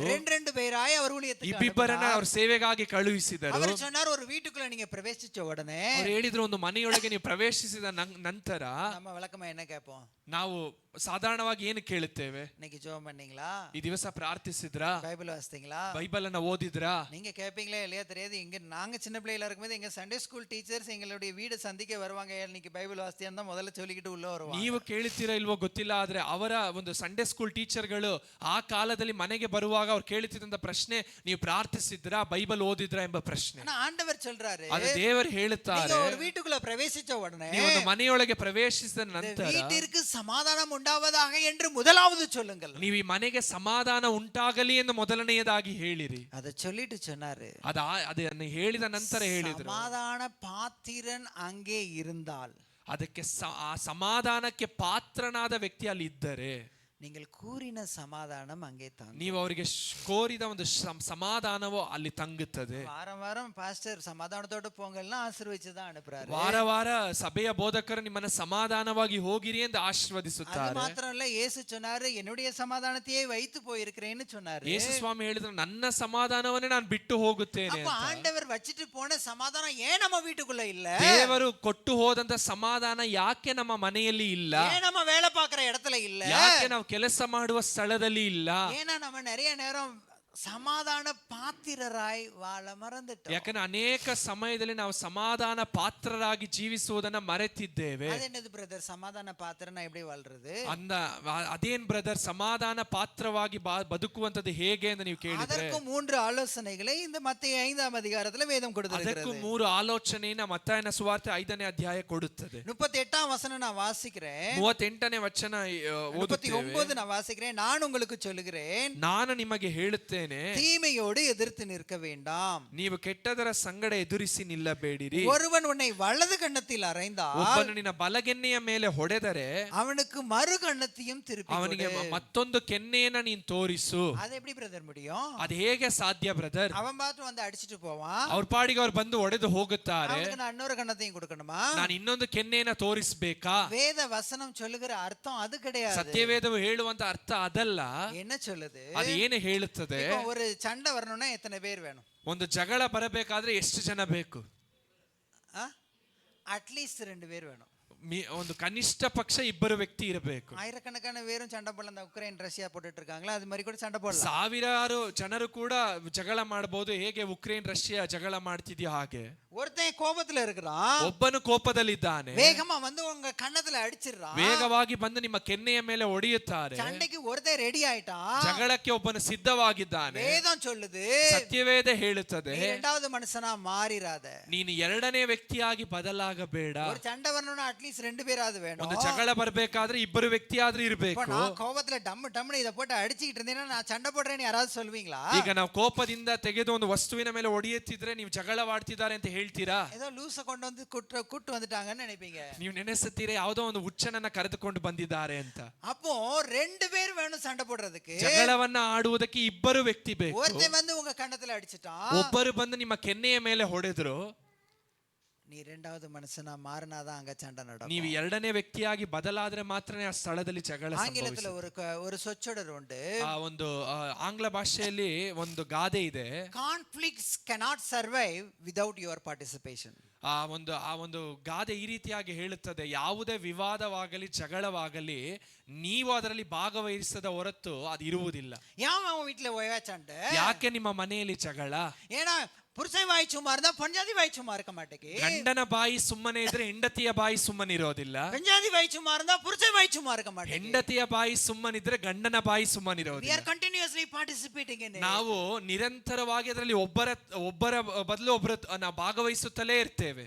வேதம் சொல்லுது, ಸತ್ಯವೇದ ಹೇಳುತ್ತದೆ, இரண்டாவது மனுஷனா மாறி. ನೀವು 2ನೇ ವ್ಯಕ್ತಿಯಾಗಿ ಬದಲಾಗಬೇಡ್ರಿ. மாமியார் அடுப்பங்கரையில இருந்து ஏதோ ஒண்ணு புலம்புவாங்க, ಅತ್ತೆ ಬಂದು ಅಡಿಗೆ ಮನೆಯಿಂದ ಏನೋ ಒಂದನ್ನ ಹೇಳುತ್ತಾರೆ, முத்தத்தை தூத்துட்டு இருக்கிற மருமகா காதுல விழுந்துரும். மருமகா ಅದು ಹೊರಗಡೆ ಇರುವಂತ ಸೊಸೆಯ ಕಿವಿಗೆ ಬೀಳುತ್ತೆ. என்ன தானே சொன்னீங்க அப்படின்னு வரைஞ்சு கட்டிட்டு நிப்போம். ನನ್ನನ್ನ ತಾನೇ ಹೇಳಿದ್ರಿ ಅಂತ ಹೇಳಿ ಜಗಳಕ್ಕೆ ನಿಲ್ಲುತ್ತಾರೆ. இரண்டாவது மனுஷனா மாறி இருந்தோம். ನಾವು 2ನೇ ವ್ಯಕ್ತಿಯಾಗಿ ಬದಲಾಗುತ್ತೇವೆ. நல்லா கவனிங்க, ಚೆನ್ನಾಗಿ ಗಮನಿಸಿರಿ. சொல்லுது, ಸತ್ಯವೇದ ಹೇಳುತ್ತದೆ, ஒருவன் உன்னை வலது கன்னத்தில் அறைந்தார். ಒಬ್ಬನು ನಿನ್ನ ಬಲಗೆನ್ನೆಯ ಮೇಲೆ ಹೊಡೆದರೆ, இப்ப நான் ஹேமந்த் பிரதர் நான் அடிக்கிறேன்னு வச்சுக்கிடுவோம். ಈಗ ಅವ್ರು ನನ್ನನ್ನು ಹೊಡೆಯುತ್ತಾರೆ ಅಂತ ನೀವು ನೆನೆಸಿಕೊಳ್ಳ್ರಿ. இப்போ நான் ಅಡಿச்சேனா எந்த கன்னத்துல, அவருடைய எந்த கன்னத்துல அடி விழும்? ಈಗ ಅವ್ರು ಹೊಡೆದ್ರೆ ನನ್ನ ಯಾವ ಕೆನ್ನೆಯ ಮೇಲೆ ಏಟು ಬೀಳುತ್ತದೆ? இடது கன்னத்துல விழும். ಒಂದು ಒಂದು ಎಡ ಕೆನ್ನೆಯ ಮೇಲೆ ಹೊಡೆತ ಬೀಳುತ್ತದೆ. அப்போ இங்க என்ன சொல்லி இருக்குது? ಇಲ್ಲಿ ಏನು ಹೇಳಲ್ಪಟ್ಟಿದೆ? வலது கன்னத்தில் அறைந்தால். ಇಲ್ಲಿ ಹೇಳಲ್ಪಟ್ಟಿದೆ, ಸರಿ, ಆಮಾ, உன்னுடைய வலது கன்னத்தில் அறைந்தால். ಇಲ್ಲಿ ವಾಕ್ಯ ಹೇಳುತ್ತದೆ ನಿಮ್ಮ ಬಲಗೆನ್ನೆಯ ಮೇಲೆ ಹೊಡೆದರೆ. அப்போ நான் பிரதரை இப்படி அடிக்கிறேன். ಈಗ ನನ್ನನ್ನು ಅವ್ರು ಈ ಕಡೆ ಹೊಡೆಯುತ್ತಿದ್ದಾರೆ. உதாசீனத்துக்கு சமம். ಅದು ಉದಾಸೀನತೆಗೆ ಸಮಾನ. உன்னை அவமானப்படுத்துறதுக்கு சமம். ನಿಮ್ಮನ್ನ ಅವಮಾನ ಪಡಿಸುವುದಕ್ಕೆ ಸಮಾನ. எத்தனையோ வருஷமா பேசாம இருப்பாங்க. ಎಷ್ಟೋ ವರ್ಷದಿಂದ ಮಾತನಾಡದೆ ಇರುತ್ತಾರೆ. எதுக்கு பேசாம இருக்கீங்க அப்படிங்கிறது கூட அவங்களுக்கு மறந்துருக்கு. ஏதோ ஒண்ணு சொன்னா 10 வருஷம் முன்னால என்னன்னு ஞாபகம் இல்ல, ஆனா பேசக்கூடாது. ಅವ್ರು ಹೇಳ್ತಾರೆ ಏನೋ ಒಂದು 10 ವರ್ಷದಿಂದ ಏನೋ ಹೇಳಿದ್ರು, ಅದು ಜ್ಞಾಪಕಕ್ಕಿಲ್ಲ, ಆದ್ರಿಂದ ನಾನು ಮಾತನಾಡೋದಿಲ್ಲ. அவ வீட்டுக்கு போனேன், ஒரு வாய் காபி தண்ணி குடுக்கல தெரியுமா? ಅವ್ರ ಮನೆಗೆ ಹೋದೆ, ಒಂದ್ ಸ್ವಲ್ಪ ಕಾಫಿಯನ್ನು ಕೂಡ ಕೊಡ್ಲಿಲ್ಲ ಗೊತ್ತಾ? உட்கார சொல்லல தெரியுமா? ಕುಂತ್ಕೊಳ್ಳೋದಕ್ಕೆ ಹೇಳಲಿಲ್ಲ ಗೊತ್ತಾ? அவங்களுடைய மகனுக்கு கல்யாணம் நடத்தினா கல்யாண கார்டுல ஏன் பேர் போடல தெரியுமா? ಅವ್ರ ಮಗನಿಗೆ ಮದುವೆ ಆದಾಗ ಆ ಮದುವೆ ಪತ್ರಿಕೆಯಲ್ಲಿ ನನ್ನ ಹೆಸರು ಬರಲಿಲ್ಲ ಗೊತ್ತಾ? அவமானத்தை சுமந்து கொண்டிருக்கிறோம். ಅವಮಾನವನ್ನ ಹೊತ್ತುಕೊಂಡಿದ್ದೇವೆ. பேசினான் தெரியுமா? ಈ ರೀತಿಯಾಗಿ ಮಾತನಾಡಿದ್ರು ಗೊತ್ತಾ? 20 வருஷம் முன்னாலே என்ன சொன்னான் தெரியுமா? 20 ವರ್ಷದ ಹಿಂದೆ ಏನು ಹೇಳಿದ್ರು ಗೊತ್ತಾ? அவமானத்தை சுமந்துட்டு இருந்த எந்த குடும்பத்திலயும் சமாதானம் இருக்காதுங்க. ಅವಮಾನವನ್ನು ಹೊತ್ತುಕೊಂಡಿರುವಂತ ಯಾವ ಕುಟುಂಬದಲ್ಲಿಯೂ ಸಮಾಧಾನ ಇರುವುದಿಲ್ಲ. எஸ்தரின் புத்தகம், ಎಸ್ತರಳ ಪುಸ್ತಕ 5வது அதிகாரம் 5ನೇ ಅಧ್ಯಾಯ 9ஆம் வசனத்திலிருந்து நான் வாசிக்கிறேன். 9ನೇ ವಚನದಿಂದ ಓದುತ್ತೇವೆ. அன்றைய தினம் ஆமான் ಆ ದಿವಸದಲ್ಲಿ ಹಾಮಾನನು சந்தோஷமும் மனமகிழ்ச்சியுமாய் புறப்பட்டான். ತನ್ನ ಮನೆಗೆ ಸಂತೋಷವಾಗಿಯೋ ಹರ್ಷದಿಂದಲೂ ಹೊರಟನು. ஆனாலும் ராஜாவின் அரண்மனை வாசலில் இருக்கிற ಆದರೂ ಅರಸನ ಒಂದು ಅರಮನೆಯ ಬಾಗಿಲಿನಲ್ಲಿರುವಂತ ಮೊರ್ದೆಕಾய் தனக்கு முன் எழுந்திராமலும் அசையாமலும் இருக்கிறதை ஆமான் கண்டபோது, ಮೊರ್ದೆಕೈ ತನ್ನ ಮುಂದೆ ಎದ್ದೇಳದೆ ನಮಸ್ಕರಿಸದೆ ಇರುವುದನ್ನು ಕಂಡು அவன் ಮೊರ್ದೆಕಾயின் மேல் உக்கிரம் நிறைந்தவனானான். ಅವನು ಮೊರ್ದೆಕೈ ಮೇಲೆ ಬಹಳ ಕೋಪವುಳ್ಳವನಾದನು. பாருங்க, வசனம் சந்தோஷமும் மனமகிழ்ச்சியும் ஆரம்பிக்குது. ಈ ವಾಕ್ಯ ಸಂತೋಷವು ಮನಸ್ಸಿನಲ್ಲಿ ಆನಂದವು ಅನ್ನುವಂಥದ್ದನ್ನ ಆರಂಭಿಸಿ டக்குன்னு பலூன்ல காத்து போன மாதிரி உக்கிரம் நிறைந்தவனானான்னு முடியுது. ತಕ್ಕಂತ ಒಂದು ಬಲೂನಲ್ಲಿ ಗಾಳಿ ಹೋದಂತೆ ಕೊನೆಯದಾಗಿ ವಾಕ್ಯ ಹೀಗೆ ಮುಗಿಯುತ್ತದೆ, ಅವನು ಬಹಳ ಉಗ್ರ ಕೋಪಗೊಂಡನು ಅಂತ.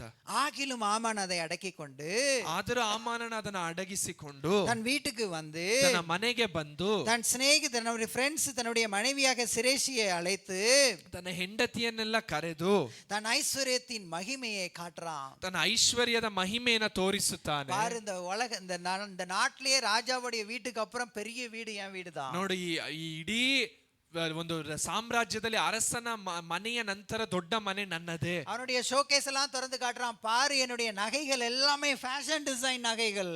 ನನ್ನ ಬಳಿಯಲ್ಲಿರುವಂತ ಎಲ್ಲ ಒಂದು ಚಿನ್ನದ ವಸ್ತುಗಳು ಬಹಳ ಫ್ಯಾಷನ್ ಡಿಸೈನ್ ಉಳ್ಳಂತ ವಸ್ತುಗಳು ನೋಡು. நிறுத்திருக்கிற கார் எல்லாமே இம்போர்ட்டட். ಹೊರಗಡೆ ಇರುವಂತ ಎಲ್ಲ ಕಾರ್ಗಳು ಕೂಡ ಹೊರ ದೇಶದಿಂದ ತರಿಸಲ್ಪಟ್ಟವು. ஒருவேளை அந்த காலத்துல கார் இருந்திருக்கிற தன்னுடைய குதிரையை பத்தி சொல்லிருப்பான். எல்லாமே ಈಜಿಪ್ಟ್ல இருந்து வாங்கி நிறுத்திருக்கேன் அந்த குதிரைகளை. ಆ ಸಮಯದಲ್ಲಿ ಕಾರ್ ಇಲ್ಲದಿದ್ದರೆ ತನ್ನ ಬಳಿಯಲ್ಲಿರುವಂತ ಕುದುರೆಗಳನ್ನು ತೋರಿಸಿ ಎಲ್ಲ ಐಗುಪ್ತದಿಂದ ತಂದ ಕುದುರೆಗಳೆಂದು ಹೇಳಿರಬಹುದು. போட்டிருக்க டைல்ஸ் எல்லாமே இம்போர்ட்டட். ಇಲ್ಲಿ ಹಾಕಿರುವಂತ ಎಲ್ಲ ಟೈಲ್ಸ್ ಗಳು ಇಂಪೋರ್ಟೆಡ್. என்னுடைய கிச்சனை வந்து பாரு, ನನ್ನ ಅಡಿಗೆ ಮನೆಯನ್ನ ಬಂದು ನೋಡು, எல்லா இன்டீரியர் டிசைன்ஸ் பாரு, ಎಲ್ಲ ಇಂಟೀರಿಯರ್ ಡಿಸೈನ್ ಅನ್ನ ನೋಡು. ஐஸ்வர்யத்தின் மகிமை, ಐಶ್ವರ್ಯದ ಮಹಿಮೆ, தன் பிள்ளைகளின் திரட்சியையும், ತನ್ನ ಮಕ್ಕಳ ಒಂದು ಕಾರ್ಯಗಳನ್ನು. ஆமானுக்கு எத்தனை பிள்ளைங்க? ಆಮಾನನಿಗೆ ಎಷ್ಟು ಜನ ಮಕ್ಕಳು? நிறைய சர்ச்சில் ஆன்சர் பண்ணிடுவாங்க. ಅನೇಕ ಸಭೆಯಲ್ಲಿ ಅದಕ್ಕೆ ಉತ್ತರಿಸುತ್ತಾರೆ. மத்தியானம் சாப்பிடுறதுக்குள்ள ஆன்சர் நீங்க பாஸ்டருக்கு ஃபோன் பண்ணி சொல்லிருங்க. ನೀವು ಮಧ್ಯಾಹ್ನ ಆಹಾರ ತಿನ್ನುವುದಕ್ಕಿಂತ ಮುಂಚೆ ನಿಮ್ಮ ಸೇವಕರಿಗೆ ಕರೆ ಮಾಡಿ ಹೇಳಿ. தன் பிள்ளைகளின், ಯಾರೋ சொன்னீங்களா? ಅರ್ಥ ಆಗಿಲ್ಲ. ಅಲೆಲುಯ್ಯ ಅಂದ್ರ ಸರಿ ಆಯ್ತು. ರಾಜ ತನ್னை பெரியவனாக்கி, அரசனவனನ್ನ ಹೆಚ್ಚಿನವನಾಗಿ ಮಾಡಿ, தன்னை பிரபுக்கள் மேலும் ராஜாவின் ஊழியக்காரர் மேலும் உயர்த்தின எல்லாவற்றையும் ஆமான் அவர்களுக்கு விவரித்து சொன்னான். ತನ್ನ ಪ್ರಭುಗಳ ಮೇಲೂ ಎಲ್ಲಾ ಸೇವಕರ ಮೇಲೂ ಅರಸನವನನ್ನ ಉದ್ಧರಿಸುವುದನ್ನ ತನ್ನ ಜನರ ಬಳಿಯಲ್ಲಿ ಹಂಚಿಕೊಂಡನು. நல்ல கவனிங்க, ಚೆನ್ನಾಗಿ ಗಮನಿಸಿರಿ. ஆமான் was economically successful. ಆಮಾನನು ಆರ್ಥಿಕವಾಗಿ ಬಹಳ ಸದೃಢವುಳ್ಳಂತ ವ್ಯಕ್ತಿ. ராஜா ராஜாவுடைய கஜானாவுக்கு 10,000 வெள்ளி கொடுக்கிறது அளவுக்கு போதுங்கிற அளவுக்கு his bank balance was very much high. ಅರಸನಿಗೆ ಆ ಒಂದು ಹಣವನ್ನ ಬೆಳ್ಳಿಯನ್ನ ಕೊಡುವಷ್ಟು ಅವನು ಶ್ರೀಮಂತನಾಗಿದ್ದನು. His family life was successful. ಅವನ ಕೌಟುಂಬಿಕ ಜೀವಿತ ಬಹಳ ಒಂದು ಯಶಸ್ವಿಯಾಗಿತ್ತು. அவனுக்கு நிறைய பிள்ளைங்க இருந்தாங்க, அதனால அவனுடைய family life successful நான் சொல்லல. ಅವನಿಗೆ ಅನೇಕ ಮಕ್ಕಳಿದ್ದರು, ಆದ್ರಿಂದ ಅವನ ಕೌಟುಂಬಿಕ ಜೀವಿತ ಚೆನ್ನಾಗಿತ್ತು ಎಂದು ಹೇಳುತ್ತಿಲ್ಲ.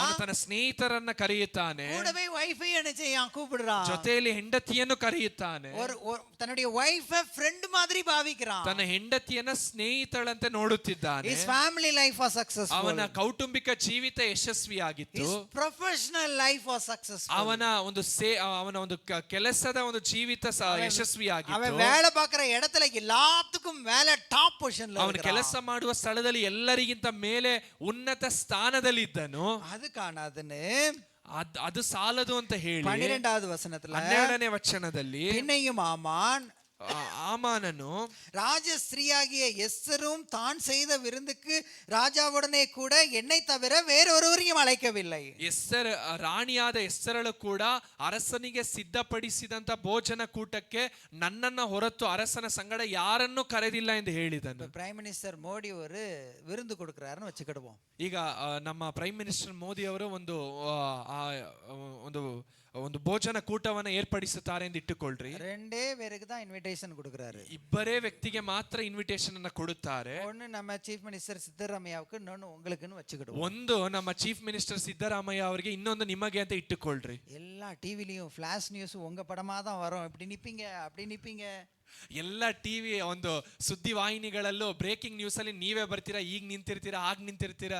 வீட்டை சுத்தி எல்லா பத்திரிகைக்காரங்களும் வந்து நிப்பானுங்க. ಮನೆಯ ಸುತ್ತಲೂ ಎಲ್ಲ ಪತ್ರಿಕೆ ಮಾಧ್ಯಮದವರು ಬಂದು ನಿಲ್ಲುತ್ತಾರೆ. ಸರ್ ಉங்களை மட்டும் கூப்பிட்டிருக்காரு, என்ன விசேஷம், யாரு நீங்க அப்படி. ಸರ್ ನಿಮ್ಮನ್ನ ಮಾತ್ರ ಕರೆದಿದ್ದಲ್ಲ, ಯಾರು ನೀವು, ಏನ್ ವಿಶೇಷ ಎಂದು ಕೇಳುತ್ತಾರೆ. நல்லா கவனிங்க, ಚೆನ್ನಾಗಿ ಗಮನಿಸಿರಿ. பொருள் இருக்கு, ವಸ್ತುಗಳಿದೆ, பிள்ளைங்க இருக்கிறாங்க, ಮಕ್ಕಳಿದ್ದಾರೆ, நல்ல குடும்பம் இருக்கு, ಒಳ್ಳೆ ಕುಟುಂಬ ಇದೆ, அதாவது பேர் புகழ் இருக்குது, ಅವನಿಗೆ ಒಳ್ಳೆ ಹೆಸರು, ಒಳ್ಳೆ ಹೊಗಳಿಕೆಗಳಿದೆ. இவ்வளவு இருந்ததுன்னா ஒரு மனுஷன் எவ்வளவு சந்தோஷமா இருக்கணுங்க. ಇಷ್ಟಿದ್ರೆ ಒಂದು ಮನುಷ್ಯ ಎಷ್ಟು ಸಂತೋಷವಾಗಿರಬೇಕು. இதெல்லாம் இல்லாம தானே நமக்கு நிறைய நேரம் துக்கம் வருது. ಇದೆಲ್ಲ ಇಲ್ಲದೆ ಇರುವಾಗ ತಾನೇ ನಮಗೆ ಅನೇಕ ಸಮಯದಲ್ಲಿ ದುಃಖ ಬರುತ್ತದೆ. ನ್ಯಾಯமா பார்த்தா இவன் தான் உலகத்திலே ಹ್ಯಾಪಿಯೆಸ್ಟ್ ಪರ್ಸನ್. ನ್ಯಾಯವಾಗಿ ನೋಡಿದ್ರೆ ಈ ಒಂದು ಹಾಮಾನನೇ ಲೋಕದಲ್ಲಿ ಬಹಳ ಸಂತೋಷವುಳ್ಳಂತ ವ್ಯಕ್ತಿ. அவன் அப்படி இல்லங்க. ಆದ್ರೆ ಹಾಮಾನನ ಆ ರೀತಿಯಾಗಿ ಇಲ್ಲ. 13ನೇ ವಚನ நீங்க எல்லாரும் வாசிங்க. 13ನೇ ವಚನ ನೀವೆಲ್ಲ ಓದಿರಿ. ಆದರೂ அந்த யூதனாகிய ಮೊರ್ದೆಕಾಯ್, ಯಹೂದ್ಯನಾದಂತ ಮೊರ್ದೆಕಾಯ್ ರಾಜಾವಿನ ಅರಣ್ಮನೆ ವಾಸಲಿல் ಉட்கார்ந்திருக்கிறதை நான் ಕಾಣುம் அளவೋ, ಅರಮನೆಯ ಬಾಗಿಲಿನಲ್ಲಿ ನನ್ನ ಕಣ್ಣು ಮುಂದೆ ಕೂತಿರುವವರೆಗೆ, ನಾನು ನೋಡುವವರೆಗೂ, ಅವೆல்லாம் எனக்கு ஒன்றும் இல்லை, ಎಲ್ಲದರಿಂದಲೂ ನನಗೆ ತೃಪ್ತಿ ಆಗುವುದಿಲ್ಲ. ஐயா உன்னுடைய பெரிய வீடு ஒண்ணுமில்லங்கறான். ಅವನು ಹೇಳ್ತಾನೆ, ನಿನ್ನ ದೊಡ್ಡ ಮನೆಯಿಂದ ನಾವು ಕೇಳುವುದಾದ್ರೆ ಏನು ಇಲ್ಲ ಎಂದು ಹೇಳುತ್ತಾನೆ. ஐயா இத்தனை பிள்ளைங்க வச்சிருக்கீங்களே, எனக்கு ஒண்ணுமில்ல. ಇಷ್ಟು ಜನ ನಿಮಗೆ ಮಕ್ಕಳಿದ್ದಾರಲ್ಲ ಅಂದ್ರೆ ನನಗೆ ಏನು ಇಲ್ಲ. இப்ப ಫ್ಯಾಷನ್ ಡಿಸೈನ್ ಡ್ರೆಸ್ஸா வச்சிருக்கீங்க, நகையா வச்சிருக்கீங்களா, இதெல்லாம் எனக்கு ஒண்ணுமில்ல. ಈ ಫ್ಯಾಷನ್ ಡಿಸೈನ್ ಒಳ್ಳೆ ಒಂದು ಆಭರಣಗಳನ್ನ ಇಟ್ಟಿದ್ದೀರಾ ಅಂದ್ರೆ ಅದು ಏನು ಅಲ್ಲ ಎಂದು ಹಾಮಾನನು ಹೇಳುತ್ತಾನೆ. எல்லாம் இருந்தது, ಎಲ್ಲ ಇದೆ, ஆனா ஒண்ணுமில்லங்க. ಆದ್ರೆ ಒಂದು ಇಲ್ಲ, ನನಗೆ ಏನು ಇಲ್ಲ ಎಂದು ಹಾಮಾನನು ಹೇಳುತ್ತಾನೆ. ಕಾರಣ என்ன தெரியுமா? ಕಾರಣ ಏನು ಗೊತ್ತಾ? இந்த ಆಮಾನ್ ಪಗೆಯೋಡು வாழ்ந்து ಈ ಹಾಮಾನನು ಹಗೆಯಿಂದ ಜೀವಿಸುತ್ತಾ ಇದ್ದನು. இந்த ಮೊರ್ದೆಕಾಯ್ ಮುನ್ನಾல ಎந்திರಿಕலையா? ಈ ಮೊರ್ದೆಕಾಯ್ ನನ್ನ ಮುಂದೆ ಎದ್ದೇಳಲಿಲ್ವಲ್ಲ. நீங்க ஒரு ಟೀಚರ್ இருக்கீங்க, ನೀವೊಂದು ಶಿಕ್ಷಕರಾಗಿದ್ದೀರಾ ಅಂತ ನೆನೆಸಿಕೊಳ್ಳಿ. ಕ್ಲಾಸ್க்குள்ள போறீங்க, ನೀವೊಂದು ಕ್ಲಾಸ್ ಒಳಗೆ ಹೋಗುತ್ತೀರಾ. பிள்ளைங்க எல்லாரும் எந்திரிச்சு குட் மார்னிங் சொல்றாங்க. ಮಕ್ಕಳೆಲ್ಲರೂ ಎದ್ದು ನಿಂತುಕೊಂಡು ನಿಮಗೆ ಗುಡ್ ಮಾರ್ನಿಂಗ್ ಹೇಳುತ್ತಾರೆ. ஒருத்தன் மட்டும் ಹಾಯಾ உட்கார்ந்துட்டு இருக்கான்னு வச்சுக்கிடுவோம். ಒಬ್ಬ ಹುಡುಗ ಮಾತ್ರ ಸುಮ್ಮನೆ ಆಯಾಗಿ ಕುಳಿತಿದ್ದಾನೆ ಎಂದು ನೆನೆಸಿಕೊಳ್ಳ್ರಿ. விடுவீங்களா அவனை? ಬಿಡ್ತೀರಾ ಅವನ್ನ? ಅಡಿಸಿ வெளியில விட்டுற ಮಾಟீங்க. ನೀವನ್ನ ಒಡೆದ ಆಚೆ ಕಳಿಸೋದಿಲ್ವಾ? ಇನ್ಸಲ್ಟ್ இருக்கும். ನಿಮಗೆ ಎಷ್ಟು ಅದೊಂದು ನಿಮಗೆ ನಾಚಿಕೆಯನ್ನ ತರುತ್ತದೆ. ಅದೇ ಇನ್ಸಲ್ಟ್ தான் இந்த ಮೊರ್ದೆಕಾಯ್க்கு இருக்குது. ಅದೇ ನಾಚಿಕೆಯ ಸ್ವಭಾವ, ಒಂದು ಅವಮಾನದ ಕಾರ್ಯವು ಈ ಹಾಮಾನನಿಗಿದೆ. அந்த அவமானத்தை அவன் பகையாய் மாற்றி, ಆದ್ರೆ ಹಾಮಾನನ ಅವಮಾನವನ್ನು ಹಗೆಯಾಗಿ ಮಾರ್ಪಡಿಸಿಕೊಳ್ಳುತ್ತಾನೆ. உள்ளத்துல உள்ள சமாதானம் என்னைக்கோ வெளியில போயிடுச்சு. ಆಗಿರುವಾಗ ಅವನ ಒಳಗೆ ಇದ್ದಂತ ಸಮಾಧಾನ ಯಾವಾಗಲೋ ಹೊರಗೆ ಹೋಯಿತು. செத்தாலும் அந்த வீட்டுக்கு நான் கால் மிதிக்க மாட்டேன்னு நீங்க சொல்லிக்கிட்டு இருக்கீங்கன்னா, ಸತ್ತರೂ ಆ ಮನೆಯೊಳಗೆ ನಾನು ಕಾಲಿಡುವುದಿಲ್ಲ ಎಂದು ನೀವು ಹೇಳುತ್ತಿದ್ದರೆ, செத்தாலும் அவன் முகத்துல நான் முழிக்க மாட்டேன்னு எத்தனை பேர் சொல்லி இருக்கிறீங்க? ಸತ್ತರೂ ಅವನ ಮುಖವನ್ನು ನಾನು ನೋಡುವುದಿಲ್ಲ ಅಂತ ಎಷ್ಟು ಜನ ಹೇಳಿದ್ದೀರಾ? அவன் கூட இனிமே பேசவே மாட்டேன்னு ಅವರೊಂದಿಗೆ ಇನ್ನು ಮುಂದೆ ನಾನು ಮಾತನಾಡುವುದೇ ಇಲ್ಲ ಅಂತ ಎಷ್ಟು ಜನ ಹೇಳಿದ್ದೀರಾ? இவ்வளவு பகைய சுமந்துட்டு இருந்தனா உன் வீட்டுக்குள்ள சமாதானம் வர வாய்ப்பே ಇಷ್ಟು ಇಲ್ಲ. ಹಾಗೇನ ನೀವು ಹೊತ್ತುಕೊಂಡಿದ್ದರೆ ನಿಮ್ಮ ಮನೆಯೊಳಗೆ ಸಮಾಧಾನ ಬರುವುದಕ್ಕೆ ಅವಕಾಶವೇ ಇಲ್ಲ. வேதம் சொல்லுதுங்க, ಸತ್ಯವೇದ ಹೇಳುತ್ತದೆ, சமாதான பாத்திரன் அங்கே இருந்தா மாத்திரம்தான் ஆண்டவர் கூறின சமாதானம் உன் வீட்டுக்குள்ள வரும். ಸಮಾಧಾನಕ್ಕೆ ಪಾತ್ರನ ಮನೆಯಲ್ಲಿ ಇದ್ದರೆ ಮಾತ್ರವೇ ದೇವರು ಕೋರುವ ಸಮಾಧಾನವು ನಿಮ್ಮ ಮನೆಯೊಳಗೆ ಬರುತ್ತದೆ. அப்ப சமாதான பாத்திரனாய் வாழ்வதற்கு வேதம் சொல்லுகிற இரண்டாவது ஆலோசனை, ಸಮಾಧಾನಕ್ಕೆ ಪಾತ್ರರಾಗಿ ನಾವು ಜೀವಿಸುವುದಕ್ಕೆ ಸತ್ಯವೇದ ಹೇಳುವಂತ ಎರಡನೆಯ ಆಲೋಚನೆ. முதல்ல சொன்னேன், உன் அவமானத்தை முக்கியத்துவப்படுத்தாத, சமாதானத்தை முக்கியத்துவம். ಮೊದಲನೆಯದಾಗಿ ಅವಮಾನವನ್ನ ಮುಖ್ಯತ್ವ ಪಡಿಸಬೇಡಿರಿ, ಸಮಾಧಾನವನ್ನ ಮುಖ್ಯತ್ವ ಪಡಿಸಿರಿ. ಎರಡನೆಯದಾಗಿ 40வது வசனம், 40ನೇ ವಚನ, உன்னோடு வழக்காடி ನಿನ್ನ ಸಂಗಡ ಹೋರಾಡಿ உன் வஸ்திரத்தை எடுத்துக்கொள்ள வேண்டும் என்று இருக்கிறவனுக்கு ನಿಮ್ಮ ವಸ್ತ್ರವನ್ನ ತೆಗೆದುಕೊಳ್ಳಬೇಕೆಂದು ಇರುವವನಿಗೆ உன் அங்கியையும் விட்டுவிடு. ನಿಮ್ಮ ಅಂಗಿಯನ್ನು ಕೂಡ ನೀವು ಬಿಟ್ಟು ಬಿಡಿರಿ. அது எப்படி பிரதர் முடியும்? ಅದೇಗೆ ಬ್ರದರ್ ಸಾಧ್ಯ? எவ்வளவு காசு கொடுத்து வாங்கியிருக்கிறேன், ಎಷ್ಟು ಕಾಸನ್ನ ಕೊಟ್ಟು இப்ப ತೆಗೆದುಕೊಂಡಿದ್ದೇನೆ. நான் ஒரு பிரதர் மேல நான் ஒரு கேஸ் போடுறேன். ಈಗ ನಾನೊಂದು ಸಹೋದರನ ಮೇಲೆ ಒಂದು ಕೇಸನ್ನ ಹಾಕುತ್ತೇನೆ. நான் என்ன கேஸ் கொடுக்கிறேன்னா, என்கிட்ட ஒரு ஆலன் சொல்லி ஒயிட் ஷர்ட் என்கிட்ட இருக்கு, ನನ್ನ ಬಳಿಯಲ್ಲಿ ಆಲನ್ ಸೋಲಿ ವೈಟ್ ಶರ್ಟ್ ಇದೆ. அதை காய போட்டிருந்தேன். இதை பிரதர் எப்படியோ பேமந்த் பிரதர் எப்படியோ தெரிஞ்சுக்கிட்டு செவரேறி குதிச்சு வந்து அந்த சட்டையை எடுத்து அயன் பண்ணிக்கிட்டு இப்போ போட்டுருக்காரு. நான் கேஸ் கொடுக்குறேன். ಅದನ್ನ ನಾನು ಒಣಗಾಕಿದ್ದೆ, ಆದ್ರೆ ಹೇಮಂತ್ ಬ್ರದರ್ ಬಂದು ಆ ಒಂದು ಗೋಡೆಯನ್ನ ಹಾರಿ ಅದನ್ನ ತೆಗೆದುಕೊಂಡು ಹೋಗಿ ಅದನ್ನ ಉಪಯೋಗಿಸ್ತಿದ್ದಾರೆ ಅಂತ ಒಂದು ಕೇಸ್ ಹಾಕ್ತಾರೆ ಅಂತ ನೆನೆಸಿಕೊಳ್ಳ್ರಿ. வேதம் சொல்லுது, ಸತ್ಯವೇದ ಹೇಳುತ್ತದೆ, அந்த சட்டையும் என்கிட்ட கொடுத்துடணுமா, ಆ ಒಂದು ಶರ್ಟ್ ಅನ್ನ ಕೂಡ ನಾನು ಅವರ ಬಳಿಯಲ್ಲಿ ಕೊಟ್ಟು ಬಿಡಬೇಕು, ட்ரவுசரையும் எனக்கு கொடுத்துடணுமா, ನನ್ನ ಬಳಿಯಲ್ಲಿರುವಂತ ನನ್ನ ಒಂದು ಪ್ಯಾಂಟ್ ಅನ್ನು ಕೂಡ ಅವರಿಗೆ ನಾನು ಕೊಟ್ಬಿಡ್ಬೇಕು. அது எப்படி முடியும்? ಅದು ಹೇಗೆ ಸಾಧ್ಯ? வேத வசனம் என்ன ಉಣ್ಮೆಯ சொல்ல வருது? ಸತ್ಯವೇದವು ಯಾವ ಸತ್ಯವನ್ನು ನಮಗೆ ತಿಳಿಸಿಕೊಡುವುದಕ್ಕಾಗಿ ಬರುತ್ತದೆ ಎಂದರೆ, ನಷ್ಟத்தை ಮುಖ್ಯತ್ವಪಡ್ತಾದೆ, ನಿಮ್ಮ ನಷ್ಟವನ್ನ ಮುಖ್ಯತ್ವ ಪಡಿಸಬೇಡಿರಿ, சமாதானத்தை முக்கியத்துவம். ಸಮಾಧಾನವನ್ನ ಮುಖ್ಯತ್ವ ಪಡಿಸಿರಿ. என்னுடைய அங்கியும் சேர்த்து கொடுக்கிறது எனக்கு நஷ்டம் தான். ನಮ್ಮ ಅಂಗಿಯನ್ನ ಸೇರಿಸಿ ಕೊಡುವಂತದ್ದು ನಮಗೆ ನಷ್ಟನೇ. நீ நஷ்டப்படலாம், ನೀವು ನಷ್ಟ ಪಡಬಹುದು, சமாதானத்தை இழந்துடக்கூடாது. ಸಮಾಧಾನವನ್ನ ಕಳೆದುಕೊಳ್ಳಬಾರದು. தெரியுமா?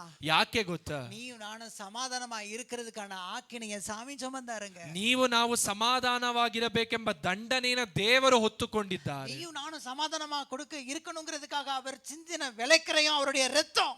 ನೀವು ನಾವು ಸಮಾಧಾನವಾಗಿರಬೇಕೆಂದು ಹೇಳಿ ಆತನು ಸುರಿಸಿದಂತ ಕ್ರಯವು ಆತನ ರಕ್ತ.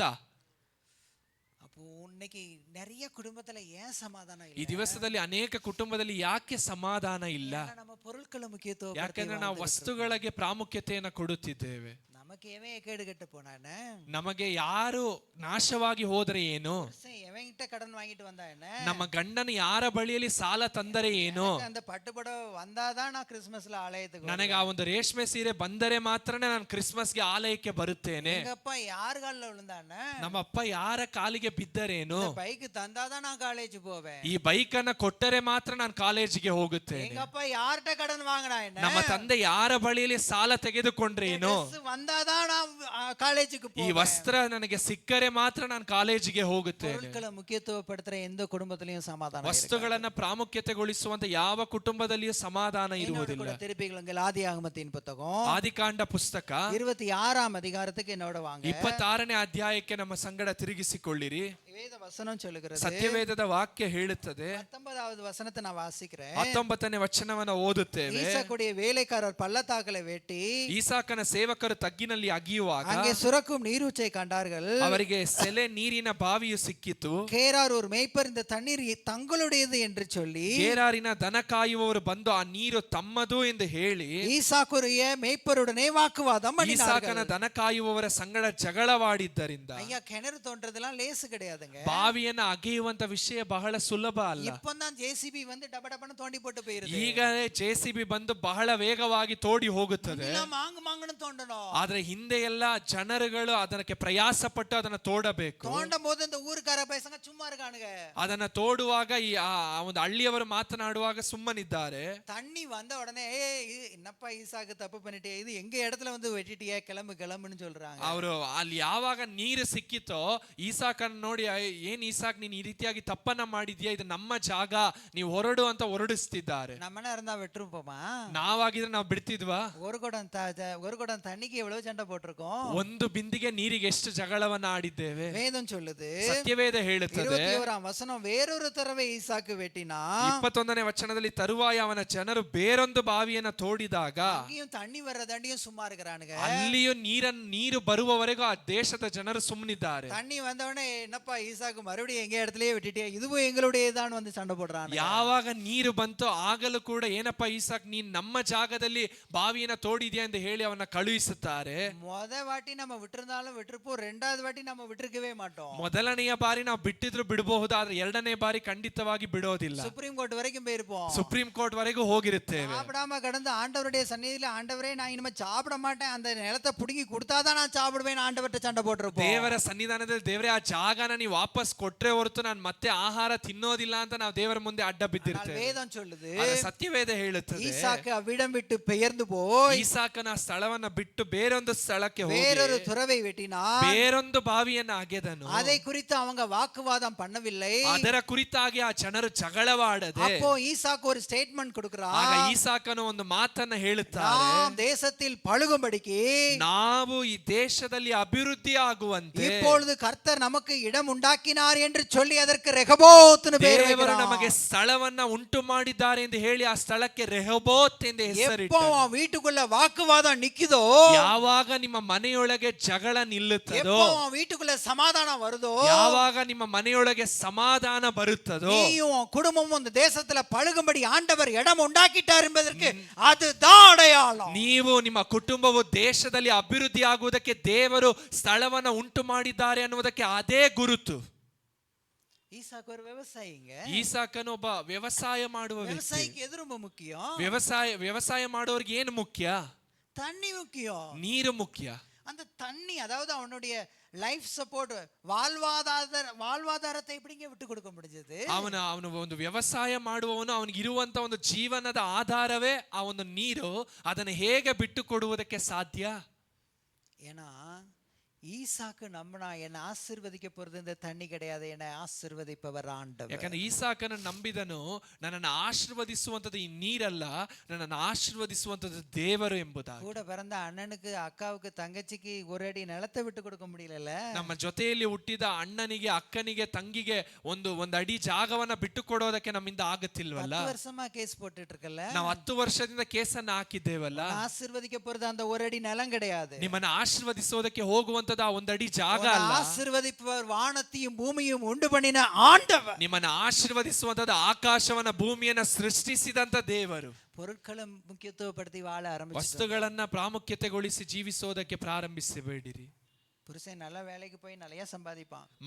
ಗಂಡನು ಒಳ್ಳೆ ಕೆಲಸಕ್ಕೆ ಹೋಗಿ ಕೈ ತುಂಬಾ ದುಡಿಯುತ್ತಾರೆ. திடீர்னு வேலை பயிரும், ஒரு மாசம் வீட்டுல உட்காருவான் பாருங்க. ತಕ್ಷಣ ಕೆಲಸ ಹೋಯ್ತು, 1 ತಿಂಗಳು ಮನೆಯಲ್ಲಿ ಕುಳಿತುಕೊಳ್ತಾರೆ ನೋಡ್ರಿ. அப்போ அவனுக்கு கிடைக்கிற ட்ரீட்மெண்டே தனி.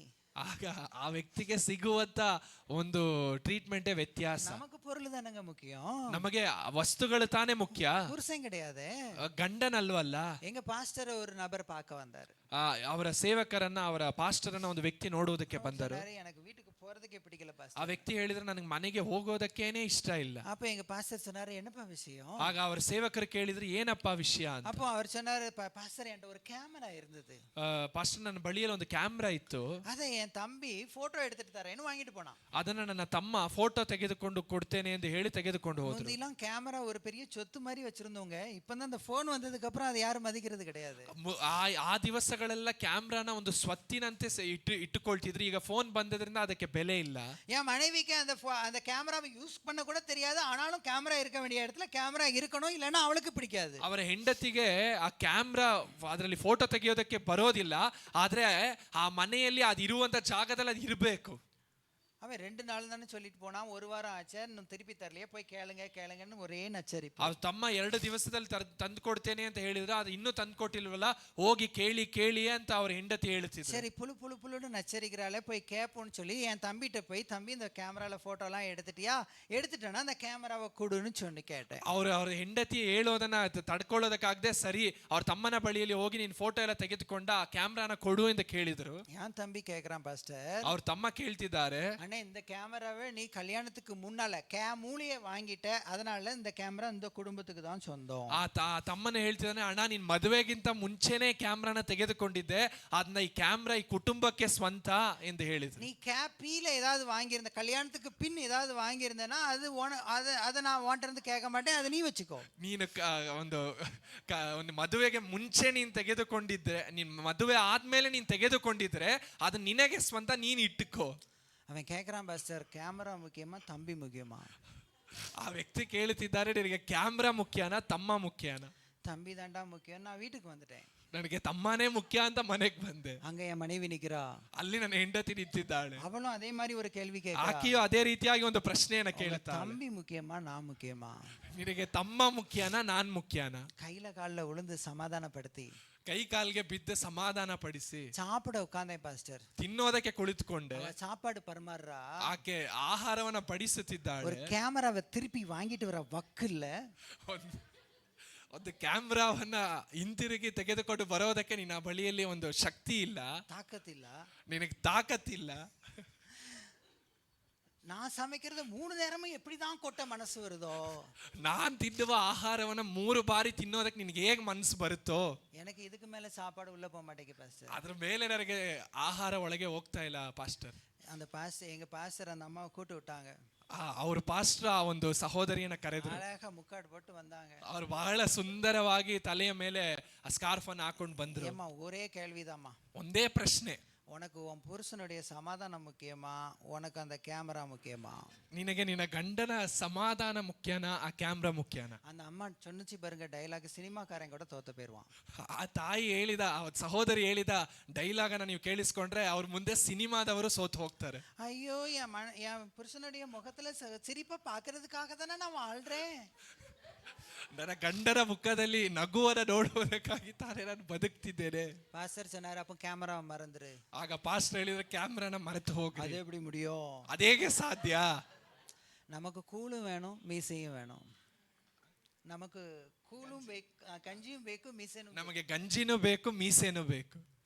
ஆண்டவர் நம்மோடு கூட பேசி இருக்கிறாரு. ದೇವರ ನಮ್ಮೊಂದಿಗೆ ಮಾತನಾಡಿದ ನೆನೆಸುವವರು ಎದ್ದು ನಿಂತು, எல்லாரும் எந்திரிச்சு நிக்கலாம். ನಾವೆಲ್ಲರೂ ಎದ್ದು ನಿಂತು ஆண்டவர் நம்மோடு கூட பேசி இருக்கிறாரு. ದೇವರು ನಮ್ಮೊಂದಿಗೆ ಮಾತನಾಡಿದ್ದಾರೆ. நீனும் பொருளை தானே முக்கியத்துவப்படுத்திட்டு இருக்கிற, ನೀವು ವಸ್ತುವನ್ನ ತಾನೇ ಪ್ರಾಮುಖ್ಯತೆಗೊಳಿಸುತ್ತೀರಿ. ஆண்டவர் சிலுவை சுமந்து சம்பாதிச்சு கொடுத்த அந்த சமாதானத்தை என்னைக்கோ துச்சமா மதிக்க ஆரம்பிச்சிட்டல. ದೇವರು ನಿಮಗೆ ಶಿಲುಬೆಯಲ್ಲಿ ಸಂಪಾದಿಸಿ ಕೊಟ್ಟಂತ ಸಮಾಧಾನವನ್ನ ನೀವು ಅದನ್ನ ಕನಿಷ್ಠವಾಗಿ ಎಣಿಸೋದಕ್ಕೆ ಪ್ರಾರಂಭಿಸಿದ್ದೀರಿ. நீனும் ஆமான மாதிரி தானே இருக்கிற, ನೀವು ಆಮಾನನ ಹಾಗೆ ತಾನೇ அவமானம் தானே உனக்கு முக்கியத்துவமா இருக்கு. ಅವಮಾನವೇ ನಿಮಗೆ ಮುಖ್ಯತ್ವವಾಗಿದೆಯಲ್ಲ. ஆண்டவர் ரத்தம் சிந்தி சம்பாதிச்சு கொடுத்த சமாதானம் உனக்கு வேண்டாம் இல்ல, ದೇವರು ರಕ್ತ ಸುರಿಸಿ ಕೊಟ್ಟಂತ ಸಮಾಧಾನ ನಿಮಗೆ ಬೇಡ ಅಲ್ವಾ? ஆண்டவர் உன் கூட தெளிவா பேசி இருக்கிறாரு. ದೇವರು ನಿಮ್ಮೊಂದಿಗೆ ಪ್ರತ್ಯೇಕವಾಗಿ ಮಾತನಾಡಿ, ஆண்டவர்கிட்ட நீ ஒப்பு கொடு.